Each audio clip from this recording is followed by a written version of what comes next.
able to, if you all can hear me, Vijay Yes, or Krupal can confirm.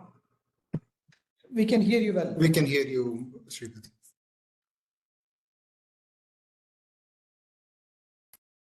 Thank you.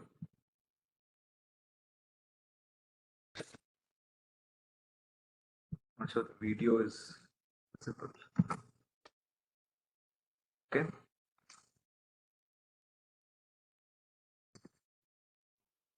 So welcome you all for the AeroStandards 2023.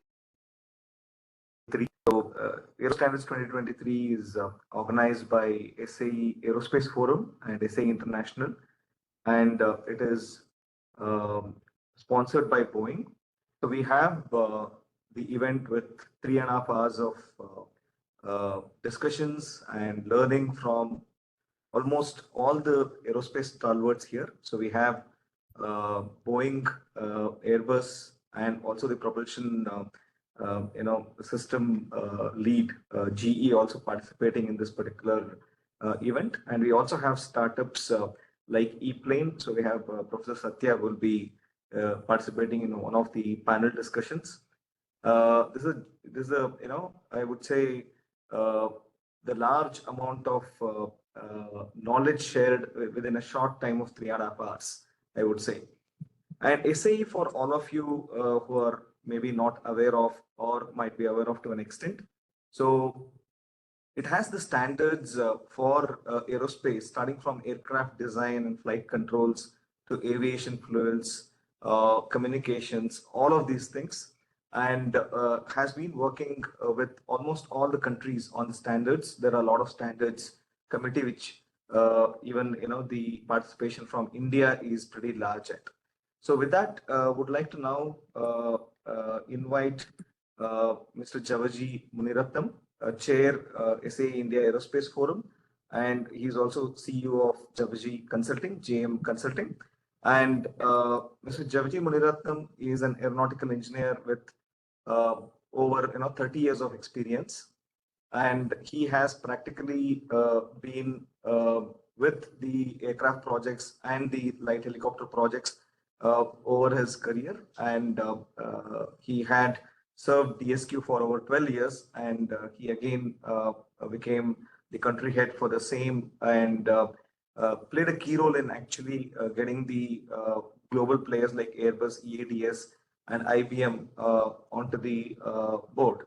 So, and in fact, he came back to India in 2002, and he joined Godrej Group of Company, and he practically then headed Systems India, that is now known as Explio.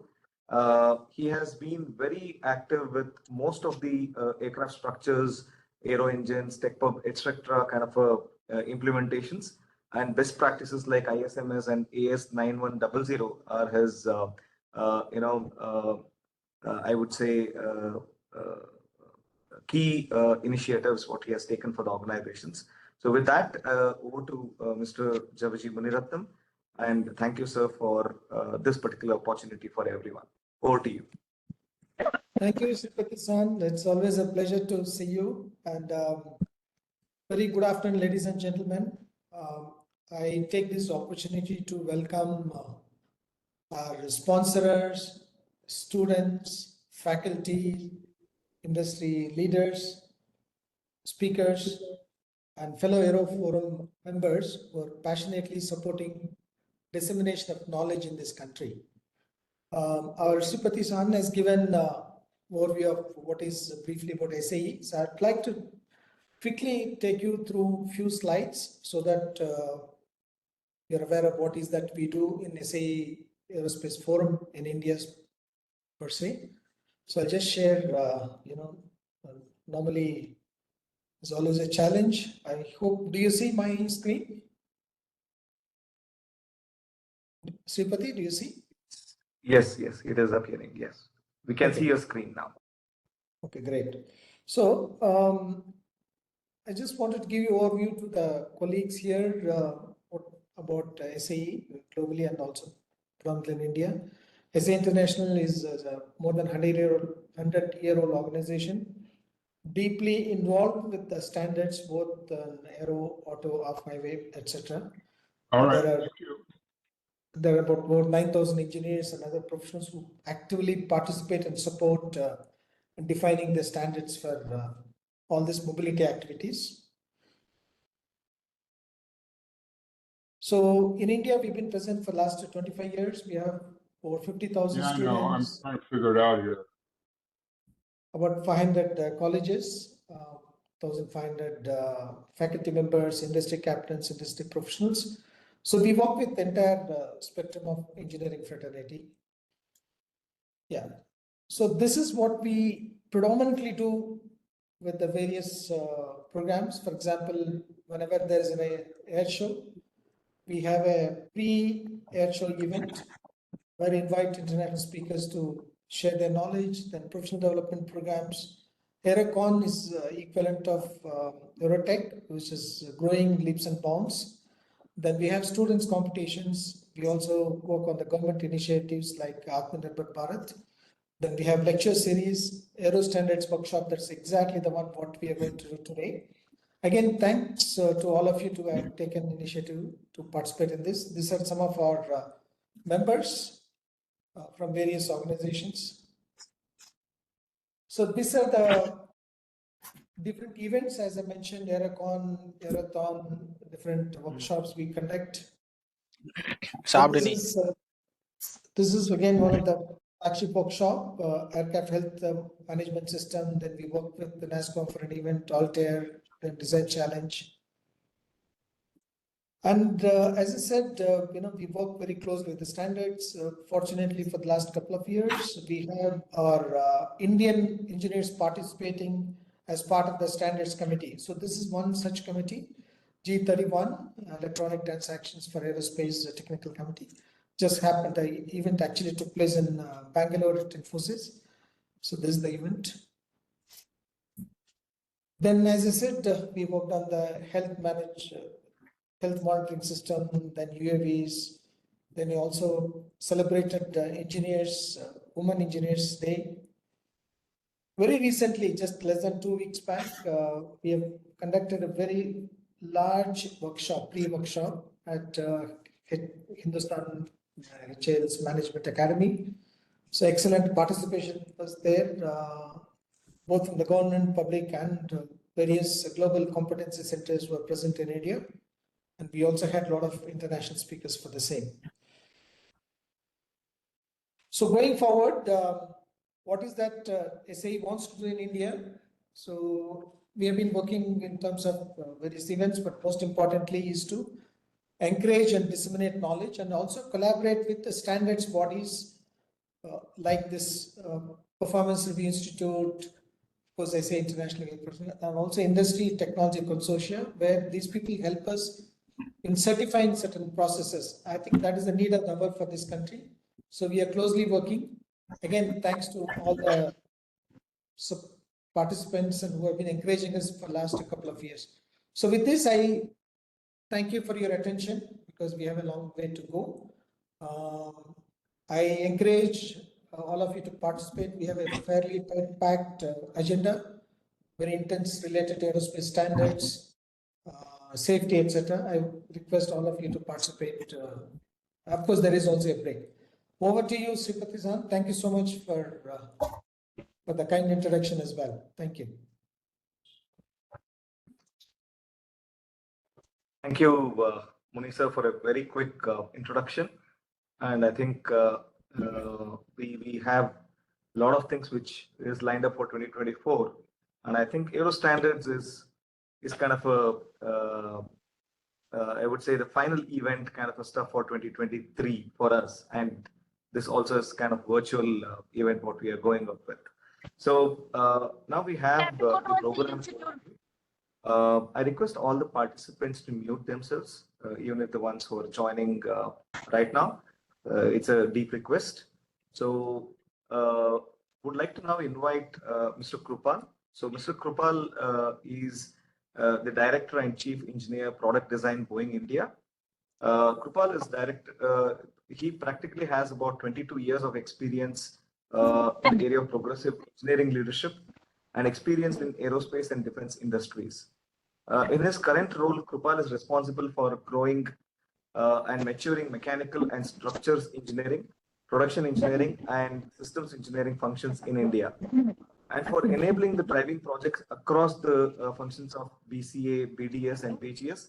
As India functional leader, he is responsible for excellence and talent management of engineers working across the mechanical and structures, production, and systems engineering. And Krupal is one of the pillars for SAE Aerospace Forum. He practically plays great role in bringing the like-minded learning people together and growing the industry and academia on a greater front. And I'm sure he has helped a lot of startups for all the growth they have seen. With that, Krupal, over to you for program overview. Thank you, Sripati. Vijay, can you bring up the program overview? So AeroStandards 2023 is dedicated to the theme of sustainability and safety in aerospace. And this event will include keynote talks as well as panel discussion in the topics of sustainable aviation, electrified propulsion, sustainable aviation fuels, and aviation safety. The key objective of this event is to create awareness about aerospace standards and its activities in the area related to the theme of AeroStandards 2023. And it's also an opportunity for us to provide an awareness of awareness to aerospace professionals and students on various aerospace standards committees. And our key objective is to help improve the competency of our aerospace professionals by providing the awareness and also giving them opportunities to involve them in global standards development. We hope, with that, let me introduce the key agenda for today. So we will have a keynote address on aviation safety and sustainability from Steve Clark, who is a chief engineer for propulsion systems at Boeing. Post that, we have a talk from Mithun Saha on sustainable aviation fuels. Mithun is Regional Director for International Cooperation and Offsets for India and South Asia from Airbus.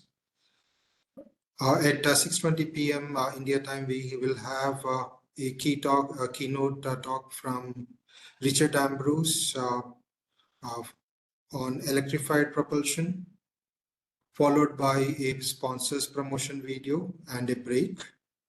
We'll join back at 7:10 p.m. for a panel discussion on aviation safety, which will be moderated by Mr. Javaji Muniratnam, and has panel members from across the industry, Andy Wallington from Boeing, Constant Dimitri from MathWorks, and Uma Maheshwar from GE.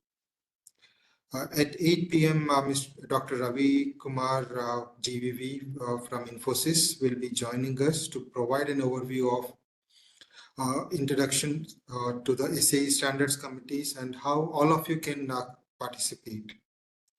And we'll have a note of thanks from Mr. Vinay Roy at 8:20, and we'll actually post that. We hope that this event will be enriching experience for all of you who joined, and wish you a happy learning. With that, we will turn it on to Steve Clark. Sorry, Sripati, over to you. Thank you, Krupal. Let me know if you all can see my presentation and can hear me okay. Yeah, we Steve, see the presentation. can see your presentation. Okay, Steve would like to introduce you. Through audio, okay? Yes, you're Okay. audible and we can Right. see you. Yeah. All right. Well, thank you, Krupal and others. It's an honor to speak to you today. Steve, your audio is low. It's feeble. Before you go, we want to give a quick introduction about you. Okay. Just allow us a minute.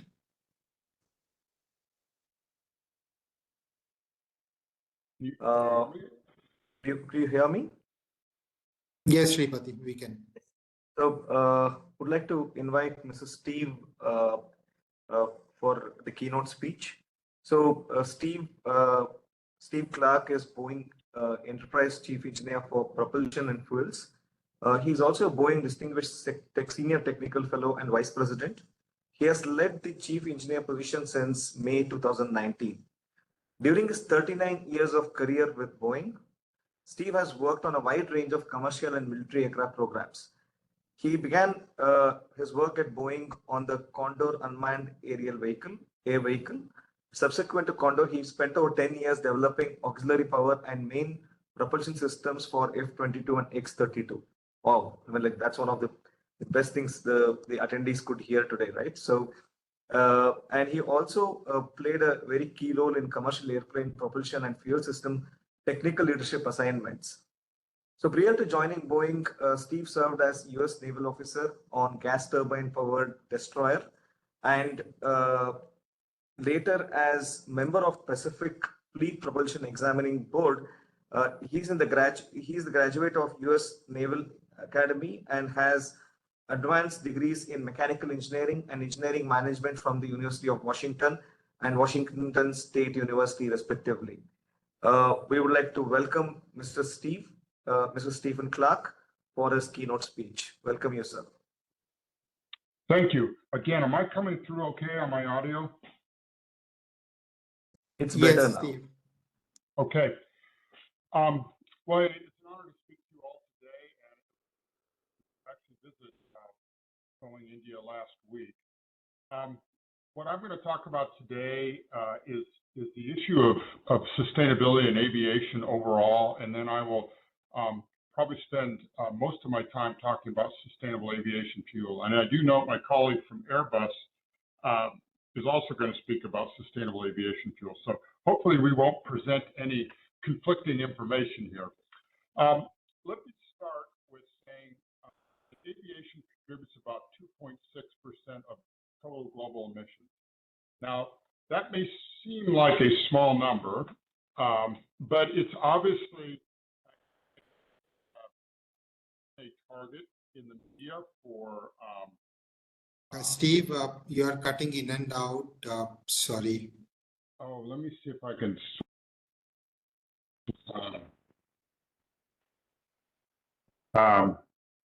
Is that any better? Yeah, this is better. Yeah, I'll get closer to the microphone here. I apologize, Mike. So, people are aware that aviation has often been a target in the media for a high emissions form of justified, but nevertheless, it's true. And as I said, aviation contributes to 2.6% of the global aviation emissions, or probably the global. It's about 12%. So we have an obligation to do better, and the industry has signed up for a 2050 commitment. At Boeing, we believe there are 4 ways to achieve that goal. And I'll start with the one on the left, which is fleet renewal. Simply put, every generation of airplanes that replaces the prior one is about 20% less on fuel burn. And fuel burn obviously has a direct link to emissions. And so an easiest way to achieve reduction in carbon emissions is simply to purchase new airplanes and retire old ones. To the right of that is what we call operational. Think of that as air traffic management and other features that eliminate fuel burn just as a consequence of how we operate the airplane. One that I will spend the most renewable energy, which includes sustainable aviation fuel, formerly known as biofuel. But I'd like to acknowledge the one on the far right, what we call advanced technology, which includes things like Your voice is not audible, Mr. Steve. hear me now? I coming through okay? No, this is not okay. If I talk like that, is that any better? No better? Now better. A little better, but I think it just kind of goes away in between and then comes back. How's that? Yeah, this is one of the most clearest one I heard right now. Okay. I apologize. Okay. Seems to be better. I'm going to. Yeah. Now this is better. Okay, I'll try to speak very close to the mic here. Okay, thank you. The core component of achieving that 2015 carbon net zero goal. Let me go to the next chart. So this is an industry view of what emissions what the contributors to emissions reductions will look like in 2050. And you can see the dominant portion of this will be achieved by sustainable aviation fuel. There will be a component of advanced technology, 22% coming from hydrogen electrics, and then the remaining 2 would be the other components I mentioned, which would be fleet renewal and operations improvement. But the dominant part, we believe, will be achieved by sustainable aviation fuel. Let's talk about where we are today. 2023, we're at about 0.3% of the total target of 1 billion gallons. So we have a long ways to go. We believe that once we hit about 1% of the target, so say by 2027, that will be a significant turning point for the production side of the industry. And again, you can see the projections. We're at the beginning of the journey, and we have a long way to go. So if we look at the mix between sustainable aviation fuel and the other more advanced forms of propulsion, either electric, hydrogen combustion, or hydrogen fuel cell, how we see those distributed against time and the type of usage is shown on this chart. Am I still coming through okay? Can you Yes, hear me? yes. We can hear you. Yes, yes, you're okay. Okay.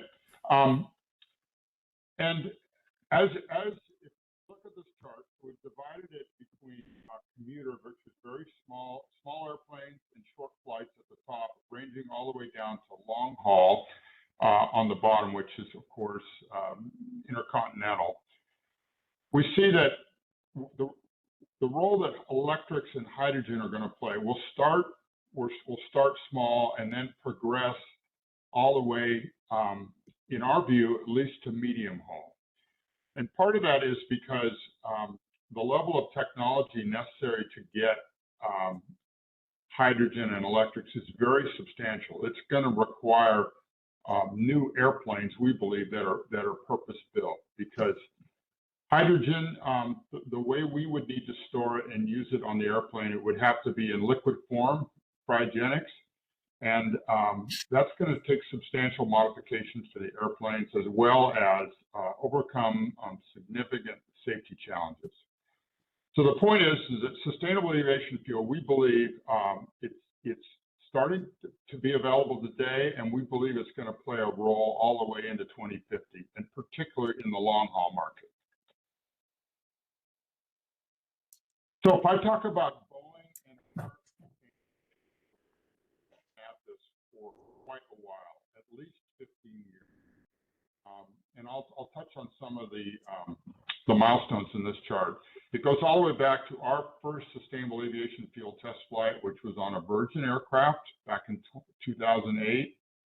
We were also co-founded some of the first sustainable aviation fuels user group. We tested it in the military side on an F-18, and then as over the last 15 years, we've gradually increased the demonstrations both in the military and on commercial aircraft. We've now, the status quo today is we have, the industry has authorized through ASTM D7566 up to 50% blends in a variety of SAF pathways. What we want to get to, of course, is 100% sustainable aviation fuel. And on this chart, we have done a handful of demonstrations of 100% sustainable aviation fuel. We are not alone in the industry. I believe Airbus has done the same, and Gulfstream. Most recently, within the last month, we actually did a transatlantic flight on a 787 in partnership with Virgin and the United Kingdom, where it was flown on 100% sustainable aviation fuel. So there's a lot of momentum that's picked up in this realm. I would say the principal barrier to wider SAF adoption is cost and production availability. But let's talk about what 100%, because we see a range of possibilities. And so this is a very simple chart that describes what the content of jet fuel is or what it could be. If you look on the left-hand side of the chart, that is what we would call petroleum-based jet fuel, either Jet A or Jet A1 or other various worldwide accepted standards of petroleum fuel. And in general, it's composed of about 75% paraffinic, or probably about 84% paraffinic and about 16% aromatic. Paraffinics in general are single hydrogen carbon bonds, and aromatics are double bonds. We would like to get rid of aromatics because they contribute to particulate production, and actually they lower the energy content of the fuel, at least on a mass basis.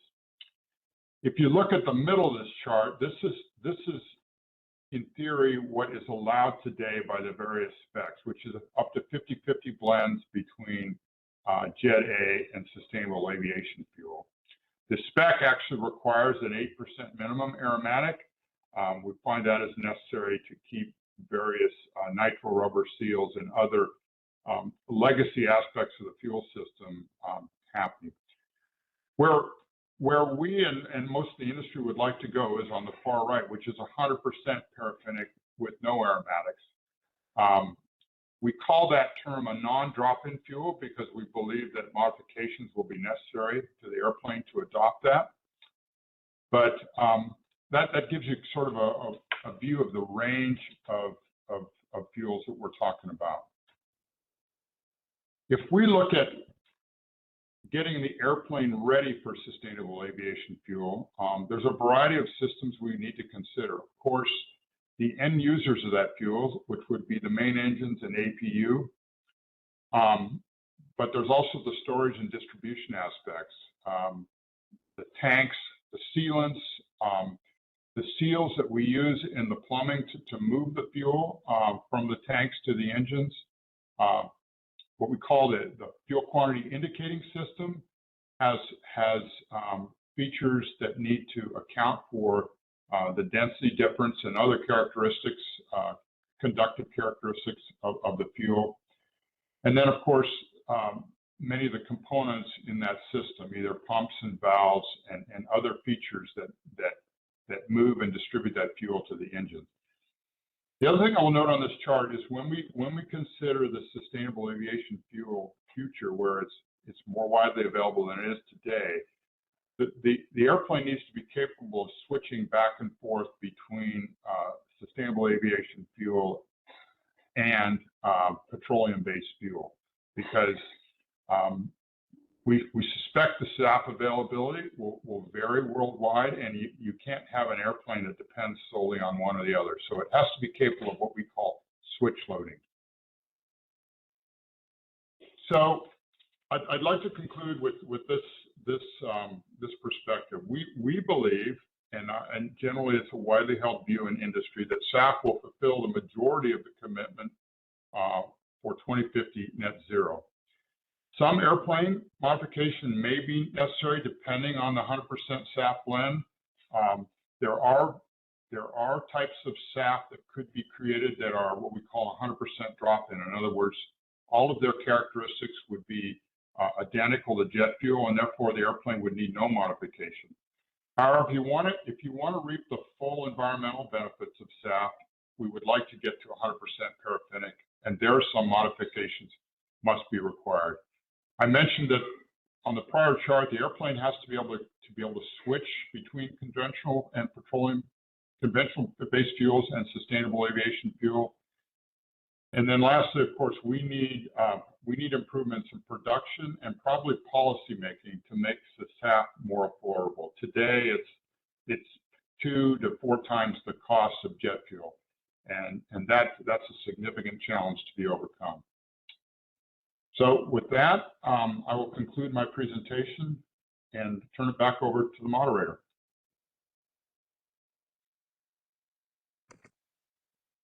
Thank you, Steve, for your wonderful keynote speech. I think it covered the sustainable alternate fuel for aviation and also the aircraft or the airframe readiness to really kind of have this and a hybrid approach.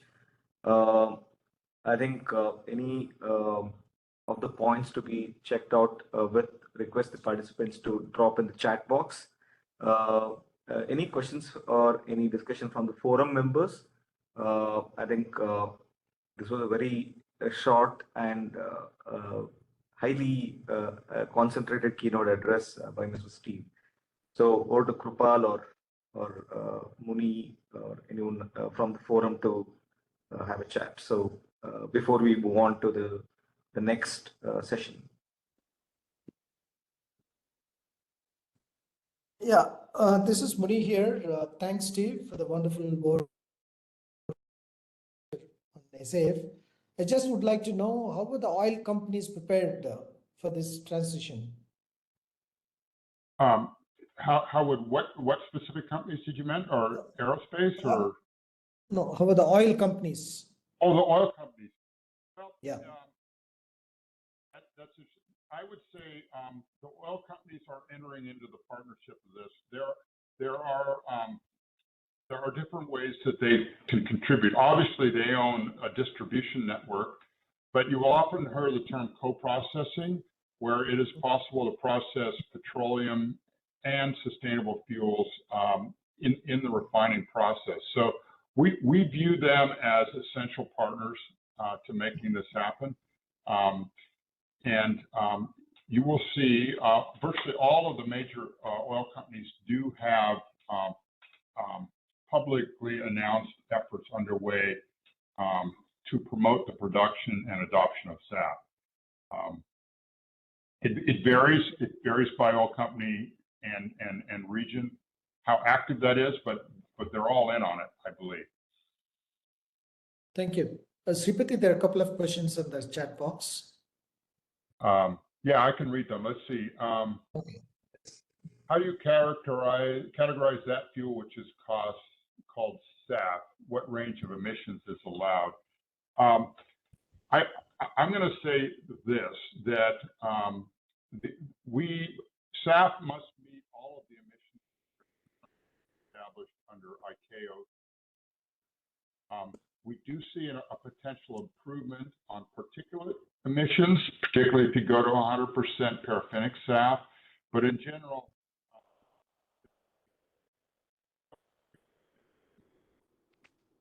the second question I see there, how is SAF different than regular petroleum? Steve, we couldn't hear your response. Am I any better completely now? Yeah. Okay, this is better. Maybe, Steve, you might want to turn off your video and try. Sure, I'll try that, see if that works. Is that any better? Yes. Okay. Yes. Perhaps it's a bandwidth issue. So let me take the next question. I see, how is SAF different than regular petroleum fuel? Well, in its final state, it's not very different at all. It still retains, in terms of the physical properties of the fuel, it is very, very similar. It must meet all of the density, the heat content, the lubricant lubrication properties, and there's a variety of other things that it must meet because that's what the engines demand, the APU and some of the other equipment. There are subtle differences when you eliminate aromatics, and those are the things that the airplane needs to be modified to take. It may demand slightly different elastomeric seals, for example, and as I noted previously, maybe some adjustments to the fuel quantity indicating system. The last question I'll answer there is why do we need switch loading? Why can't we use SAF as an individual fuel to propel? Well, the reason we believe that is because we don't think that 100% SAF is going to be available worldwide instantaneously. And there's going to be regions of the world where SAF might be more available than others. But if we think about air travel, it connects very distant parts of the world. And so if you land in an airplane that only has petroleum fuel, you of course don't want the airplane to be stranded. And so we view that switch loading is very necessary to preserve the capability of the airplane and fulfill the promise of connected travel. Do you see an opportunity? Let me see, I'm getting a lot of questions, and you'll have to rein me in when I need to stop talking here and let the next speaker speak. I think go ahead. so. We will. I think the questions will go on, and the session has been that interesting. But I think we will pass on the other questions consigned out to you so that we can actually reach out to them with the answers. So thank you all the participants for being interactive. Steve, thanks a lot for your time, and would like to interact more. We are trying to really have short sessions. I think Sure. SAF and sustainability will be a huge set of discussions for about 3-4 hours individually. That's the way in which it goes. I think would like to now thank you, Steve, for your presentation. All right, thank you. I would like to now move to the. Thank you. So would like to now move to the next session. So that is on sustainable alternate fuel again by Mr. Mithun Saha. He's the Regional Director, Airbus. That's for International Cooperation and Offsets for India and South Asia. So Mr. Mithun Saha currently serves as Regional Director of International Cooperation and Offsets for India and South Asia, Airbus. He has assumed this role last year, and he's contributing to the Airbus's mission of decarbonization in the region. He plays a key role in that particular domain. So Mithun holds an engineering degree and MBA from Indian Institute of Management, Bangalore. With 20 years of experience, he brings diverse background spanning aerospace, energy, electronics, and IT. His professional journey has taken him to various countries in the Europe and Asia. So Mr. Mithun, thanks a lot for your support, and over to you for your session.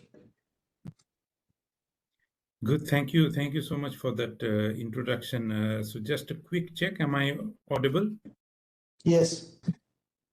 Yes, and do you see my screen? Yes. Yes. All right, so that's a good start, I would say. Yeah, so as you would have seen in the agenda, I'm going to talk about sustainable aviation fuel. But I was thinking that some of the elements are probably already covered by my dear friend from Boeing. So what I will do is I will be a bit more specific on India, on the Indian market. Where do we stand on SAF? What do we need to do so that it's a bit more relevant for the participants? You have a global view of SAF now, from Boeing. So I will also touch upon some of the things, but at least I'll also try to give you a bit more context on what's happening in India. All right. So let's start. So first of all, I would like to start with our purpose, which is to pioneer sustainable aerospace for a safe and united world. And you see that for Airbus, sustainability is very much embedded into the purpose, right? Everything that we do we think about sustainability, and it is not just a buzzword, but Airbus is serious about it, and you will see how we are working on SAF, which is one element of sustainability, let's say. This is something which you have probably already understood from the previous presentation. The percentages will not match exactly depending on which scenario is being considered. So we are considering the most ambitious technology scenario, and as per that, you will see that in reducing carbon reduction, in achieving net zero. So this is the goal of the industry. Okay, so net zero by 2050. And how do we achieve that? We achieve that using various measures. Yeah, the green portion is by SAF. Yeah, which is a major portion, as you see. But this is not only. Yeah, there's a part which latest generation aircraft will play. Our latest generation aircrafts are much more fuel efficient. Operations and airport infrastructure will also play a role. Then you have disruptive technology, this dark blue part, disruptive technology, including hydrogen, yeah, so which will play a role. But today, what we are seeing is that SAF will play the biggest role, and that's why the industry, the overall industry, and not just Airbus, but everybody, the full industry is serious about SAF, is talking about SAF, is taking measures about SAF. Okay, so this will be the focus of our discussion.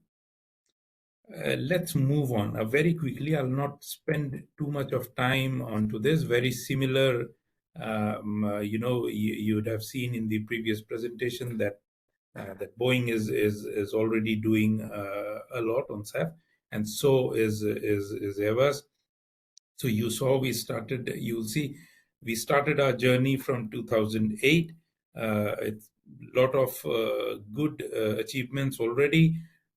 We expect we are already working on making our aircrafts 100% SAF capable. So test flights are ongoing. We expect this to happen between 2025 and 2030. Just for you to know that all our aircrafts are SAF capable today as well. Yeah, so 50%, up to 50%. So all of them are capable to take up to 50% of SAF without changing anything, right? So there is no modification required. They are just ready to be filled with up to 50% of SAF and use. Okay. Now, so I am not sure if some of you would have heard about Science-Based Target Initiatives, SBTI. So this is a company which helps organizations like Airbus to set a target for themselves. Okay, midterm, long-term target, right? And for Airbus, so because I said that we are serious about about reducing our emissions, we had in fact contacted SBTI to come up together with a target specifically for Airbus. So targets are split into two different categories: the scope 1 and 2, usually the emission which we directly emit in our final assembly lines, in our aircraft that we use for operations, yeah, in our supply chain. So that's scope 1 and 2. And scope 3 is something which our aircrafts emit. We are not directly responsible for that. They are used by customers and passengers, but that's that part is scope 3. So we are not only talking about reducing our own emissions, so which is scope 1 and 2 by 63% by 2030. So as you see, it's a big target that we are committed to, but also reducing the scope 3 emissions by 46%, so minus 46% by 2035, in order to achieve industry net zero by 2050, right? Airbus alone cannot do it. Boeing alone cannot do it. Yeah, it's an overall target to achieve net zero by 2050, but at least we are serious about contributing, to this target, being a leader of this industry. This will obviously require R&D investment, yeah, from us, from the industry. And it will also require a collaboration from the full value chain, meaning that I alone cannot achieve it. Yeah, I'm dependent on all my suppliers downstream, upstream, on on the other industrial players. Although we are we are very serious about achieving these targets, but obviously we rely on our partners, and we are willing, to play the role of a catalyst, to play the right role to make sure that that we achieve net zero by 2050. I also told you that I'll be talking about India, so it'll be interesting for you to know that because we are a developing nation, so India has not agreed to a target of 2050, a net zero target of 2050. So India has said that India will need additional 20 years, so which means net zero by 2070. So that's the target for India at least. And for China, for example, because China is also much more developed, let's say, than India, but still a developing nation. So for China, the target is 2060. Okay, but most of the Western world, the target for them is net zero by 2050. So just for the context. Now you will say, so again, now I'm coming back to India, and the question is, why SAF in India, right? I mean, there are so many other countries. Why are we talking about India? So why we are talking about India is because of the size, yeah, because of the amount of flights that take place in India. Today, if you see, the last survey was done in 2019, and India was at the 11th rank. This is ranked based on how much fuel is burned for our domestic operations. Okay, so 11th in rank in 2019, and our estimate, this is our own estimate that we do from time to time, we call it GMF. So our own estimate is that by 2030, from 11, India will jump to number 3. So an evolution of 8 ranks. What it means is that India will be the 3rd largest country in terms of fuel burn, right? So if you want to do something in SAF, if you want to achieve the reduction in emission, you cannot leave India out. It's very evident, right, from this chart that we have to do something. Obviously, India, China is US is obviously the biggest player than China, but India, as you see, will keep on, growing in this ranking. You are probably aware that more and more airports are being opened in India. It's a developing nation. You would have probably seen that there are big orders coming from Air India and Indigo, for obviously not just for Airbus but also for Boeing. So which means that aviation has a very bright future in this country, and so we'll have to start thinking about what we can do in India for SAF. Okay. So now let's deep dive a little bit into SAF. What really are the challenges? Where are we in terms of those challenges, and what do we need to do? So broadly, there are we can divide into 4 areas. The first one is regulation, then feedstock, then supply, and then demand. So I will very I will take you through through each of these points in little bit of detail. Why regulation? So let's start with regulation. So why regulation? Why we need regulation is because right now, this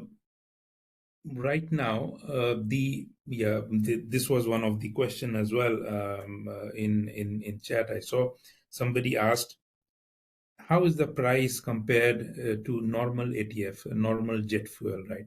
So the answer to that is that SAF is expensive. Yeah, SAF is expensive, and how expensive, it will depend on which pathway you use. Yeah, so it can vary anywhere between 3 times to 8 times. Okay, so that's the situation today. Obviously, that will improve with maturity of technology, with time, but today it is expensive. So this means that to get started, we will probably need some kind of regulation, right? Where where on airline side, the government tells them that, okay, you will have to use certain percentage of SAF, 1%, 2%, whatever that be, to kickstart the industry and to reduce your emission.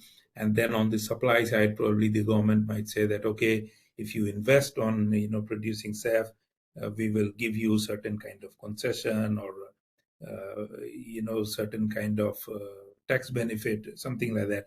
So today, if you talk about India, there are no regulation in place, which means that that there are no particular incentive or penalty associated whether you use SAF or not.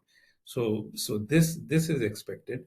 This is expected soon, and we hope that this regulation will be in place very soon. When I talk to the government, I know that it is in the making. They are already discussing, but this would be critical. If you compare it with other countries, for example, US or even in Europe, there are regulations, there are incentives, or there is a mandate through which the industry is going. So that's about regulation. Let's talk a little bit about the feedstock situation also. Feedstock, if you don't understand, feedstock is actually the raw material, the material by which you can produce SAF. Yeah, India is very rich. India has a great potential, as far as feedstock is concerned. And what are the common feedstocks? So you will see in this chart that it can be sugar streams. It can be waste, for example, municipal waste, or even used cooking oil. It can be agricultural residue, or it can be municipal waste. So I've covered that. Or it can be even industrial gases which come out. So that we have a municipal solid waste is actually a big problem as well in India. Yeah, and if it can be converted to SAF, it has a great potential. But the challenge, of course, is in collection. Yeah, the logistical challenge is a bigger challenge as compared to the technological challenge. So how do we collect that? How do we bring it to the factory where this bio waste can be converted into SAF? So that remains a challenge. This logistical challenge is also applicable on other kind of feedstock. Yeah, I spoke about used cooking oil. India is one of the biggest consumer of used cooking oil, but very rarely it is collected. And when it is collected, there are alternate industries, for example, soap industry, who is basically competing for that, who wants to buy that used cooking oil. So again, difficulty.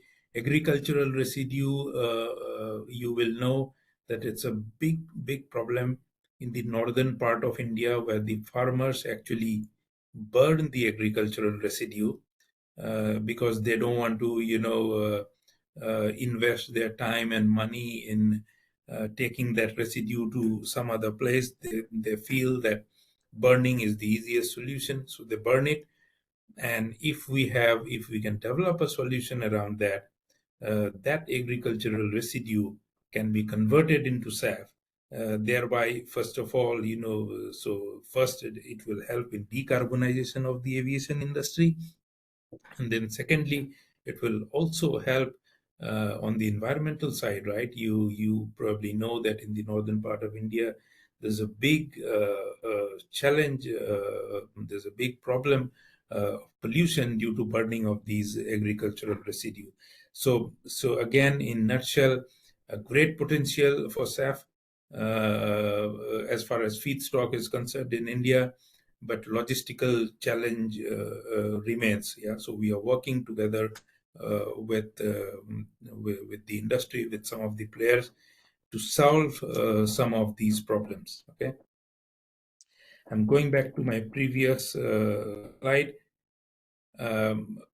talking about supply. So for supply. So today we have, again, I'm making the statement for India. Today in India we have zero supply. So which means that SAF is not being produced at an industrial scale in India. Okay, so we have one research institute called Indian Institute of Petroleum, who have produced their own SAF, but that is at a laboratory scale.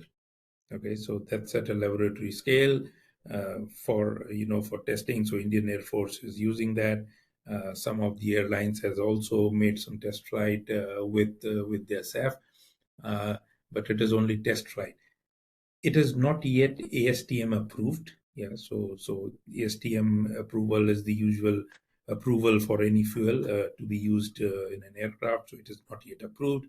They are in advanced stage to get it ASTM approved, and once that is done, probably industrialization will take place.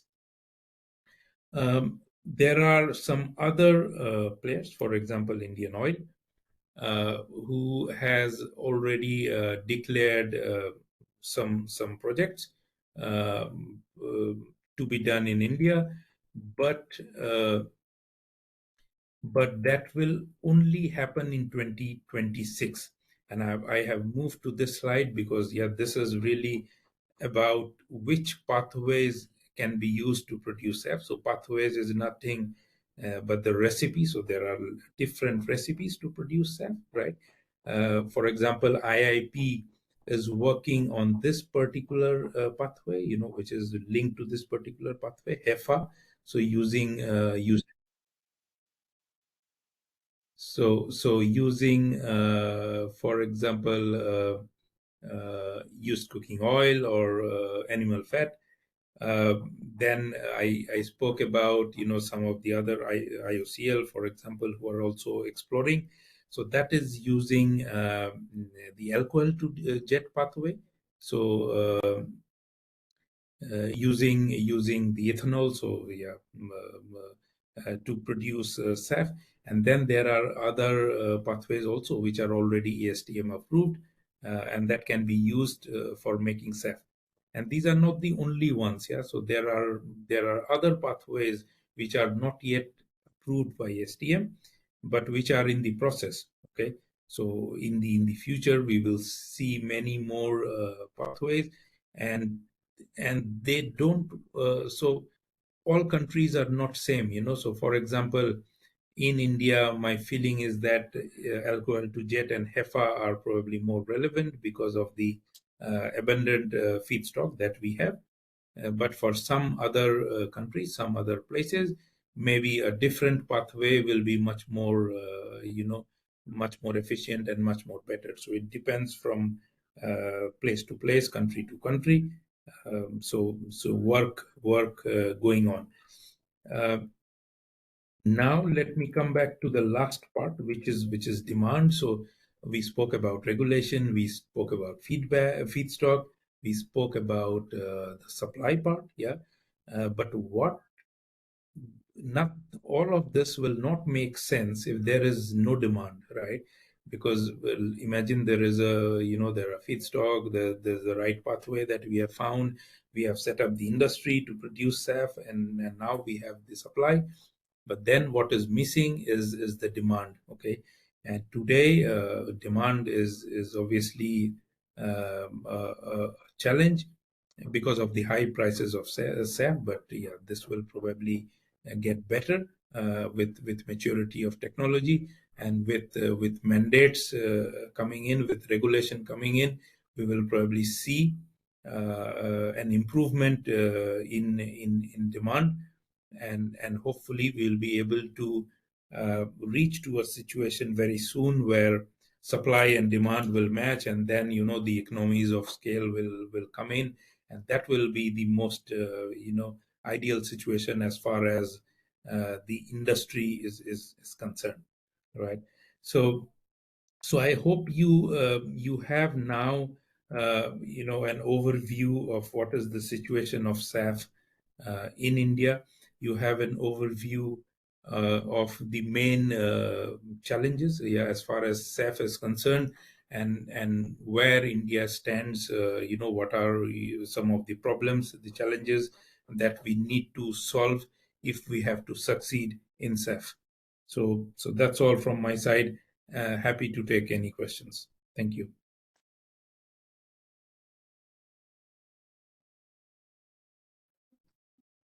Thank you, Mr. Mithun. I think you have covered it, starting from the target practically came in as the progressive target. So we saw that when to achieve 46% and then zero by 2050, and for India for 2070. And I think also the challenges which you really covered in terms of achieving the such targets is again very insightful for us. I think any questions from the peer members here? I think would like to see if Vinay has any questions or any interaction to be done, while maybe some of the questions can be still taken from the chat. So over to you, the forum members, and I will read out some of the questions from the chat as well.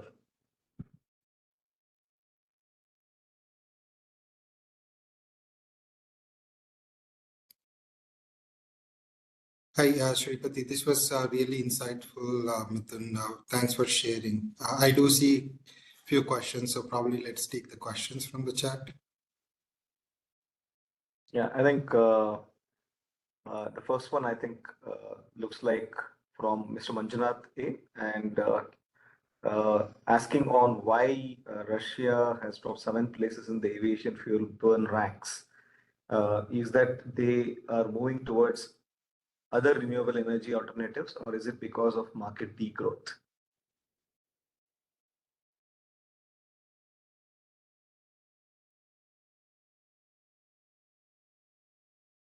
I think you're on mute, Mr. Yeah, he's on mute. Sorry, Yes. I didn't realize that. Yeah, so it is not because of usage of renewable energy or any alternative energy by Russia. Okay, so this is purely based on the aircrafts which are being used today, and the order book for that particular country. So that how many aircrafts will they have in 2024. 2027, 30, etc. And based on that, we have calculated how much fuel will be required to for those aircrafts to fly. Okay, so it is so clearly India is growing at a faster pace, and that's why you see that some of the countries are actually going down. Okay, thank you for that particular response. And I also thank Mr. Steve for joining us. He has just left the session. So there's a question from Mr. Sandeep. Is there any council in India working towards the development of SAF to improve demand-supply gap? Is there any council? I saw the. Is there any council in India working for development of SAF? to improve demand supply gap. I do not know what do you mean by a council, but there are different, there are different forums. I mean, first of all, there are all the OEMs, companies like Airbus, Boeing, etc., have their, they are working on improving this demand supply gap on their own way. The government is also working, as I said, with the regulation to close this demand supply gap. On top of that, there are different there are different consortiums which are working towards this. And as an example, we are working together. Airbus, when I say we, as Airbus, so Airbus is working together with companies like Safran, Total, who is into oil and gas, GMR, who is into airport. So together we have formed a consortium to basically to work on this challenge, to first of all see what is the right feedstock, what is the right pathway, what should be the right infrastructure. Okay, where do we need to put this infrastructure, whether it should be at the airport, at the oil facility, so we are already working in this kind of study to find out what would be ideal for India, and then to implement that. So I'm not sure what you mean by council as such. There's not one body who is responsible, to give this solution, but there are several entities working towards finding a solution, and probably there will be more than one solution. Yeah. Certainly. I think it's a consortium kind of a thing which can work together. So I think we have the question from Mr. Karthik Srinivasan. Airbus had been working towards hydrogen fuel cell powered tech. How is it factored on growth in comparison to SAF? So Karthik, if you remember the chart which I had shown, it showed the impact of different technologies on basically on net zero goal that we have in our mind. And one of them was actually for disruptive technology. Hydrogen is what you are referring to. So we are obviously working on that. We expect our hydrogen aircraft to be launched in the market, to be feasible, let's say by 2035. So a decade, we see that there's still time. But what you have to know is it's not either hydrogen or SAF. It doesn't work that way. So as I mentioned to you, to reach net zero, you will need a menu of things. So you will need several things. Yeah, one of them, let's say, can be hydrogen. One of them can be SAF.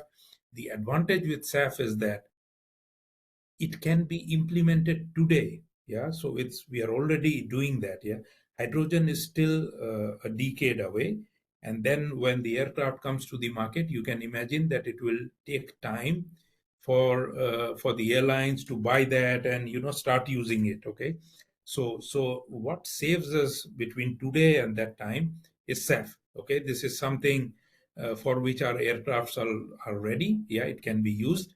There's technology. So what we need is really to develop the supply and the demand, and then we have a solution which works today. So that's the comparison. Thank you for your responses. I think we'll take a couple of more questions and move on to the next speaker. So we have, I think, Ms. Farheen and Praveen, both of your questions are answered to an extent through whatever the discussion happened. So skipping to the next one, I think Anju Barot from Eaton. Curious to know how China is able to maintain second rank in spite of huge economic and industrial growth. Second rank in fuel consumption, you mean? Not specifically in that. Maybe one of your slides had that particular stuff. Yeah. because let me again display the slide. I think this is what. Do you still see my slide, right? Yes, we see your slides. Okay, And so we are I seeing think this slide is which where has you see China is at second rank, yes. correct? So in spite of, you are saying, in spite of huge economic and industrial growth, so this is fairly linked up, because what we are saying second rank here is the second rank on fuel consumption. Okay, so China is growing, and that's why the aviation industry is also growing. And what we are simply saying in this chart is that China will continue to grow, their aviation industry, and that's why the amount of fuel burn will also continue to grow, as compared to today, between now and 2030. That's why you see that China today as well is very strong in second rank, and in 2030 as well they will remain there because of the continuous growth which is happening in that particular country.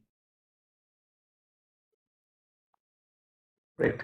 I think the last question we will go for we're from Vinay Roy, one of our SAE forum members.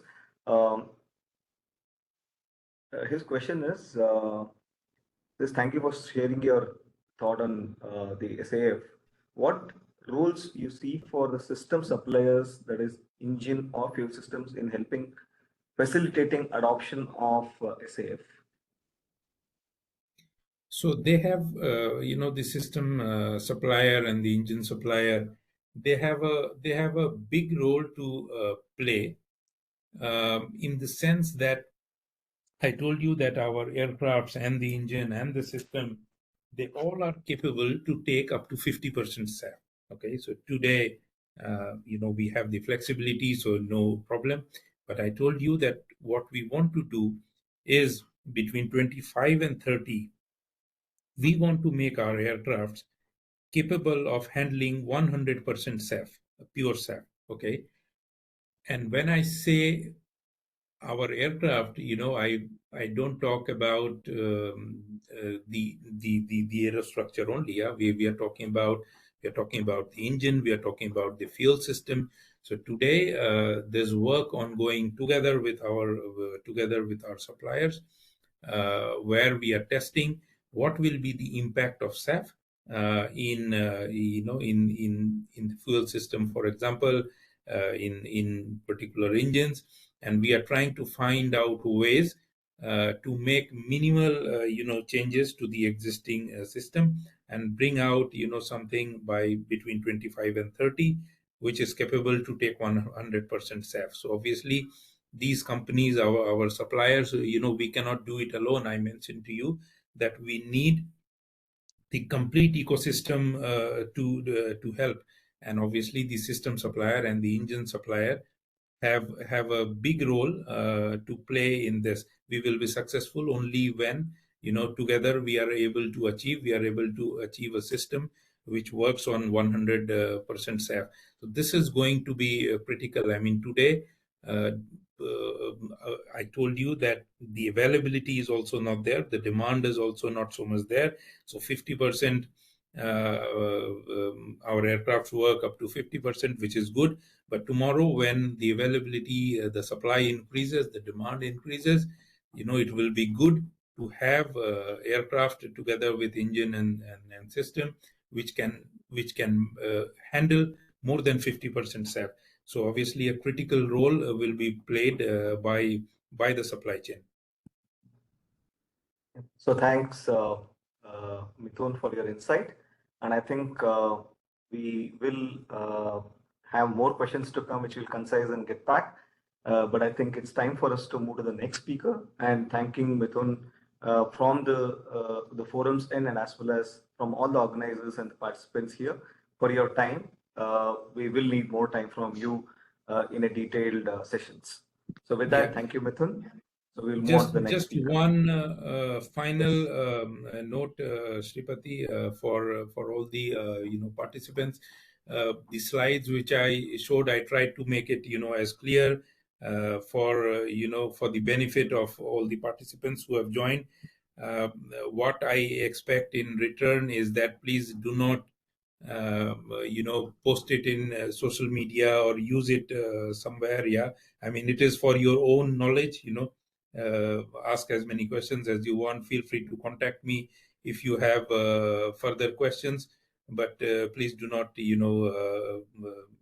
use it in the social media. Thank you. Thanks a lot for that.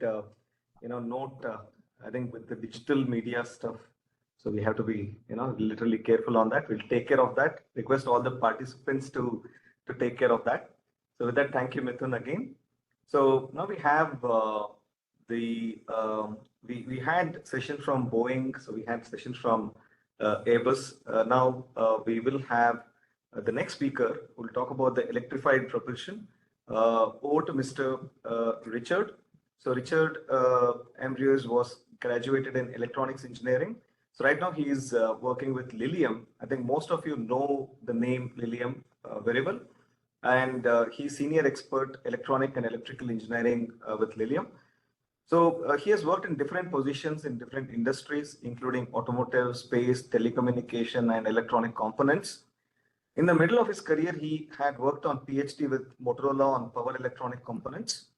At this stage, Richard became able to make a comprehensive link between the physics of materials and the behavior of electronic item under all foreseeable conditions. So during close to 20 years in the Airbus, in the Propulsion Center of Competence, that is COC, Richard set and deployed electrical skills in the electronic engine control department. And in Airbus Up Next team, he was heading the propelling of hydrogen electrified flight demonstrator. Richard is now part of Lilium team to participate as senior expert in the development of certification and Lilium eVTOL. Based on his experience in standardization in E36 committee, that is of course SAE committee, electronic engine control, he is convinced for the need to create and animate a community on electrified propulsion. So Richard became the E40 founding chairman of the electrified propulsion committee created in 2018 November, and he's now the member of the SAE Aerospace Council. His major contribution to our industry has been recognized by the 2 awards in 2018 and 2022. Over the last years across various continents, he discovered different cultures, different ways of working, and Richard is passionate in these particular aspects.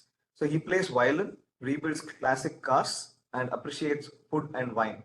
And over to you, Richard, for the session, and would like to just get enlightened with your thought process and also an insight on how SAE plays a key role in such areas of standardization. So with that, over to Richard. Thanks a lot. Thanks very well for the great introduction.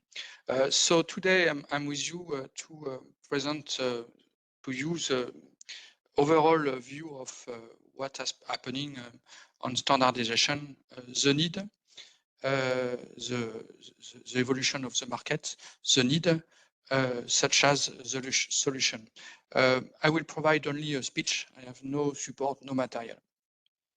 And I would be very happy to reply to some question after the word. So, as it was explained, I'm working since now a long time on the industry, and it's clear that we can see that there is a revolution that is ongoing on our industry. When I say on our industry, I speak about aerospace industry.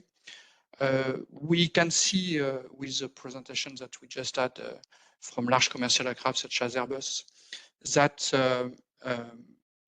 the big companies such as Airbus, and particularly Airbus, is engaged on the transition, and we just have an overview of the impact on the SAF, but also on the hydrogen.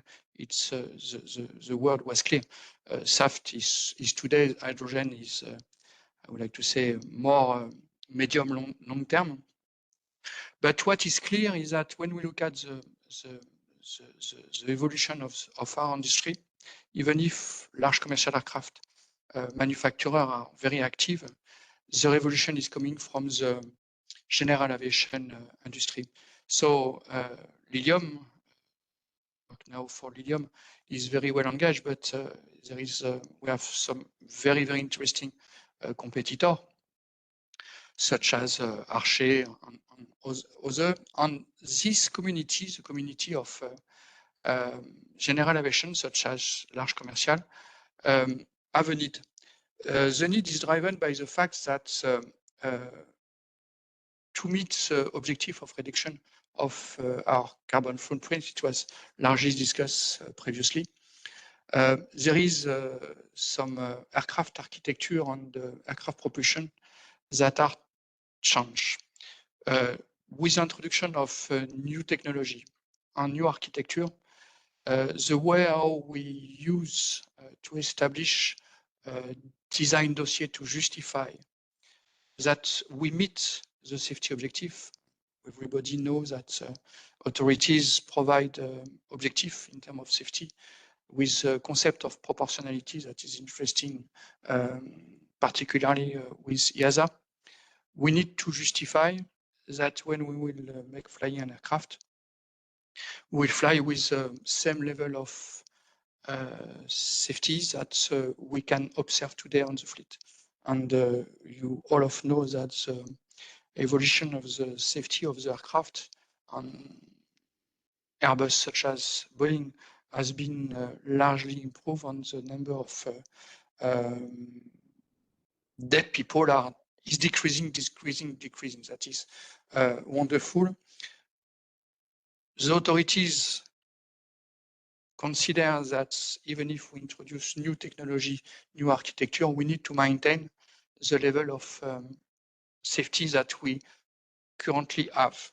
However, if you change the architecture, if you introduce new technology, the way how we use to justify the safety of our aircraft is completely destructive. So we need to reinvent.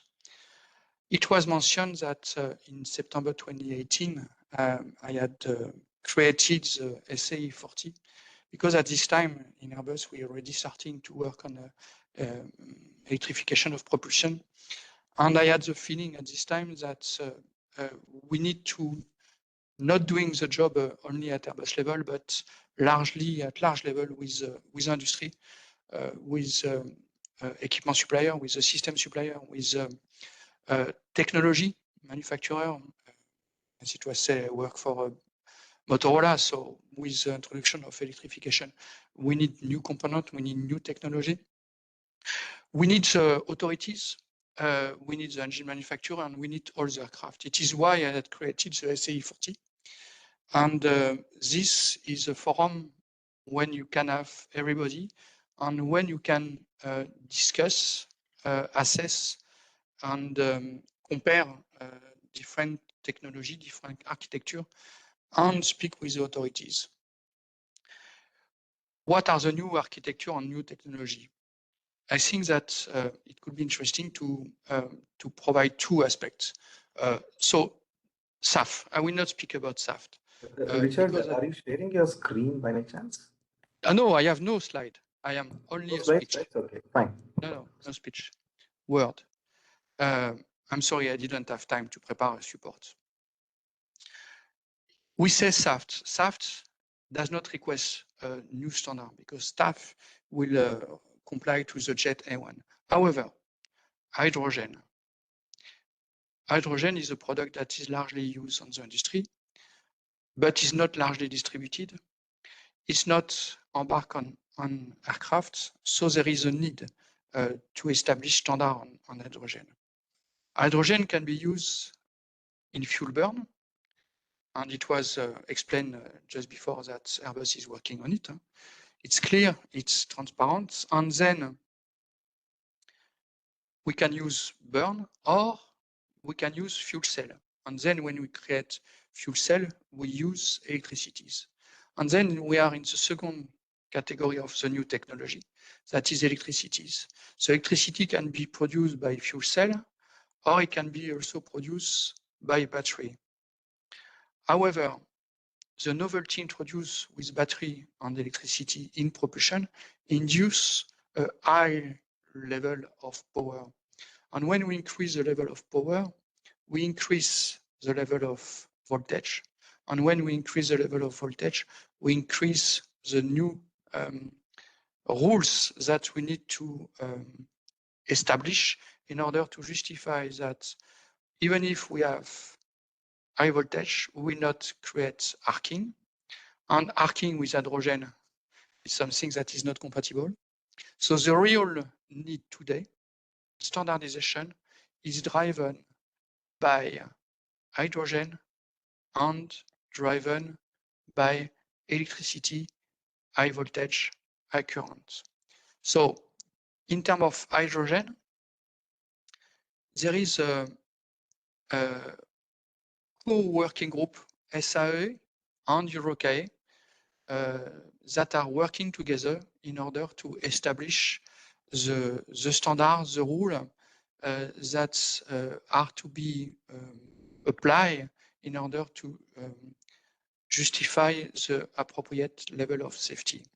So everybody interested to learn, to progress, to introduce hydrogen on aircraft, you need to be on this working group. It's driven mainly by working group 80, EuroCAE, but there is a similar, it's a co-joint SA meeting. Then there is an aspect of high voltage. When you have high voltage, you need to manage this high voltage. So there is an aspect of insulation. On insulation, there is an aspect of leakage currents, such as a partial discharge, that will lead to decrease the reliability of the insulation. That are the two main aspects that drive the need of standardization in our world. And the two groups that exist currently to address the high voltage in terms of insulation and management of high voltage is SAEINDIA and SAEINDIA. If you are interested to work on high voltage management from component level down to system level, you need to be part of the SAEINDIA. And when you will be managing the insulation, you need to be on the SAE11. The S11 is working on the documents that will allow you to justify the appropriate level of reliability of your insulation, because the novelty introduced with the high voltage compared to the classic EWIS low voltage 28 DC or 115 is that there is a life duration on the material leading to the insulation. And the SAE11 is working to produce 3 documents. There is one document that defines the model that will help you to predict what will be the reliability of your insulation. There is another document that provides the test method that you will have to apply to your insulation to justify in your certification dossier the appropriate reliability of your insulation. So that is where the A11 is fundamental. And when you are designing high voltage, and when we say high voltage, there is 2 aspects. There is the aspect of distribution of the power, typically what we name 8824. But there is also the aspect of management of aging of your dielectric into the equipments. When you have high voltage, you will have power converter power converter from 800 volt, 1000 volt down to 12 volt, 5 volt, 28 volt, depending of your architecture. On your power converter, you will have also insulation material. If you are not able to justify through your certification dossier, so in front of authorities, the EASA, FAA, and all the other satellites, you will not be able to do that without the application of standards, such as the standards that are developed on A11. When you are working on high voltage, you need also to consider a new aspect of power quality. With the introduction of electrification in propulsion, the magnitude of the power that is managed at aircraft level, even if the 787 and the Airbus 380 and 350 increase largely the magnitude of the level of electric power that is managed at aircraft level, the magnitude of current and power that is to be managed on propulsion aircraft. And if you take the example of the Lilium aircraft, we have 30 engines. We have 30 engines with the propulsion distributed. Then you need to manage a large quantity of engine, and the level of power is not 1 watt, is kilowatts. On high voltage, then you need to consider new technology of fault detection and fault insulation. And it is where the SAE10 is very interesting, because this working group is working to produce some standard to establish some support. I don't like to say that we produce the specification today, because the maturity of our industry is really too low in order to establish a rule on power quality, for example. But we need some guidance in order to understand what should be the most appropriate balance between emissivity and susceptibility on a high voltage network. We need to understand what are the technologies that are mature in order to understand what are the protection that will be appropriate to detect properly the defect and to insulate properly the defect. So we just refer to SAE10 that address the aspect of system, electric system, and components. We've spoken about A11 that is speaking about the insulation material on the engine. And the SAE40 is a working group that has been created at aircraft level. And the title is Electric Aircraft Propulsion. When we created the working group, we had a lot of discussion about the title and the scope. It is very important to keep in mind that the authorities are structured by type certificates. There is 3 categories of type certificate on the world. There is aircraft type certificate, there is engine type certificate, and there is propeller type certificate. And the authorities are organized around those 3 categories with experts, with some legal aspect. So everybody knows that today the engines are certified as Part 33 or CSE in Europe.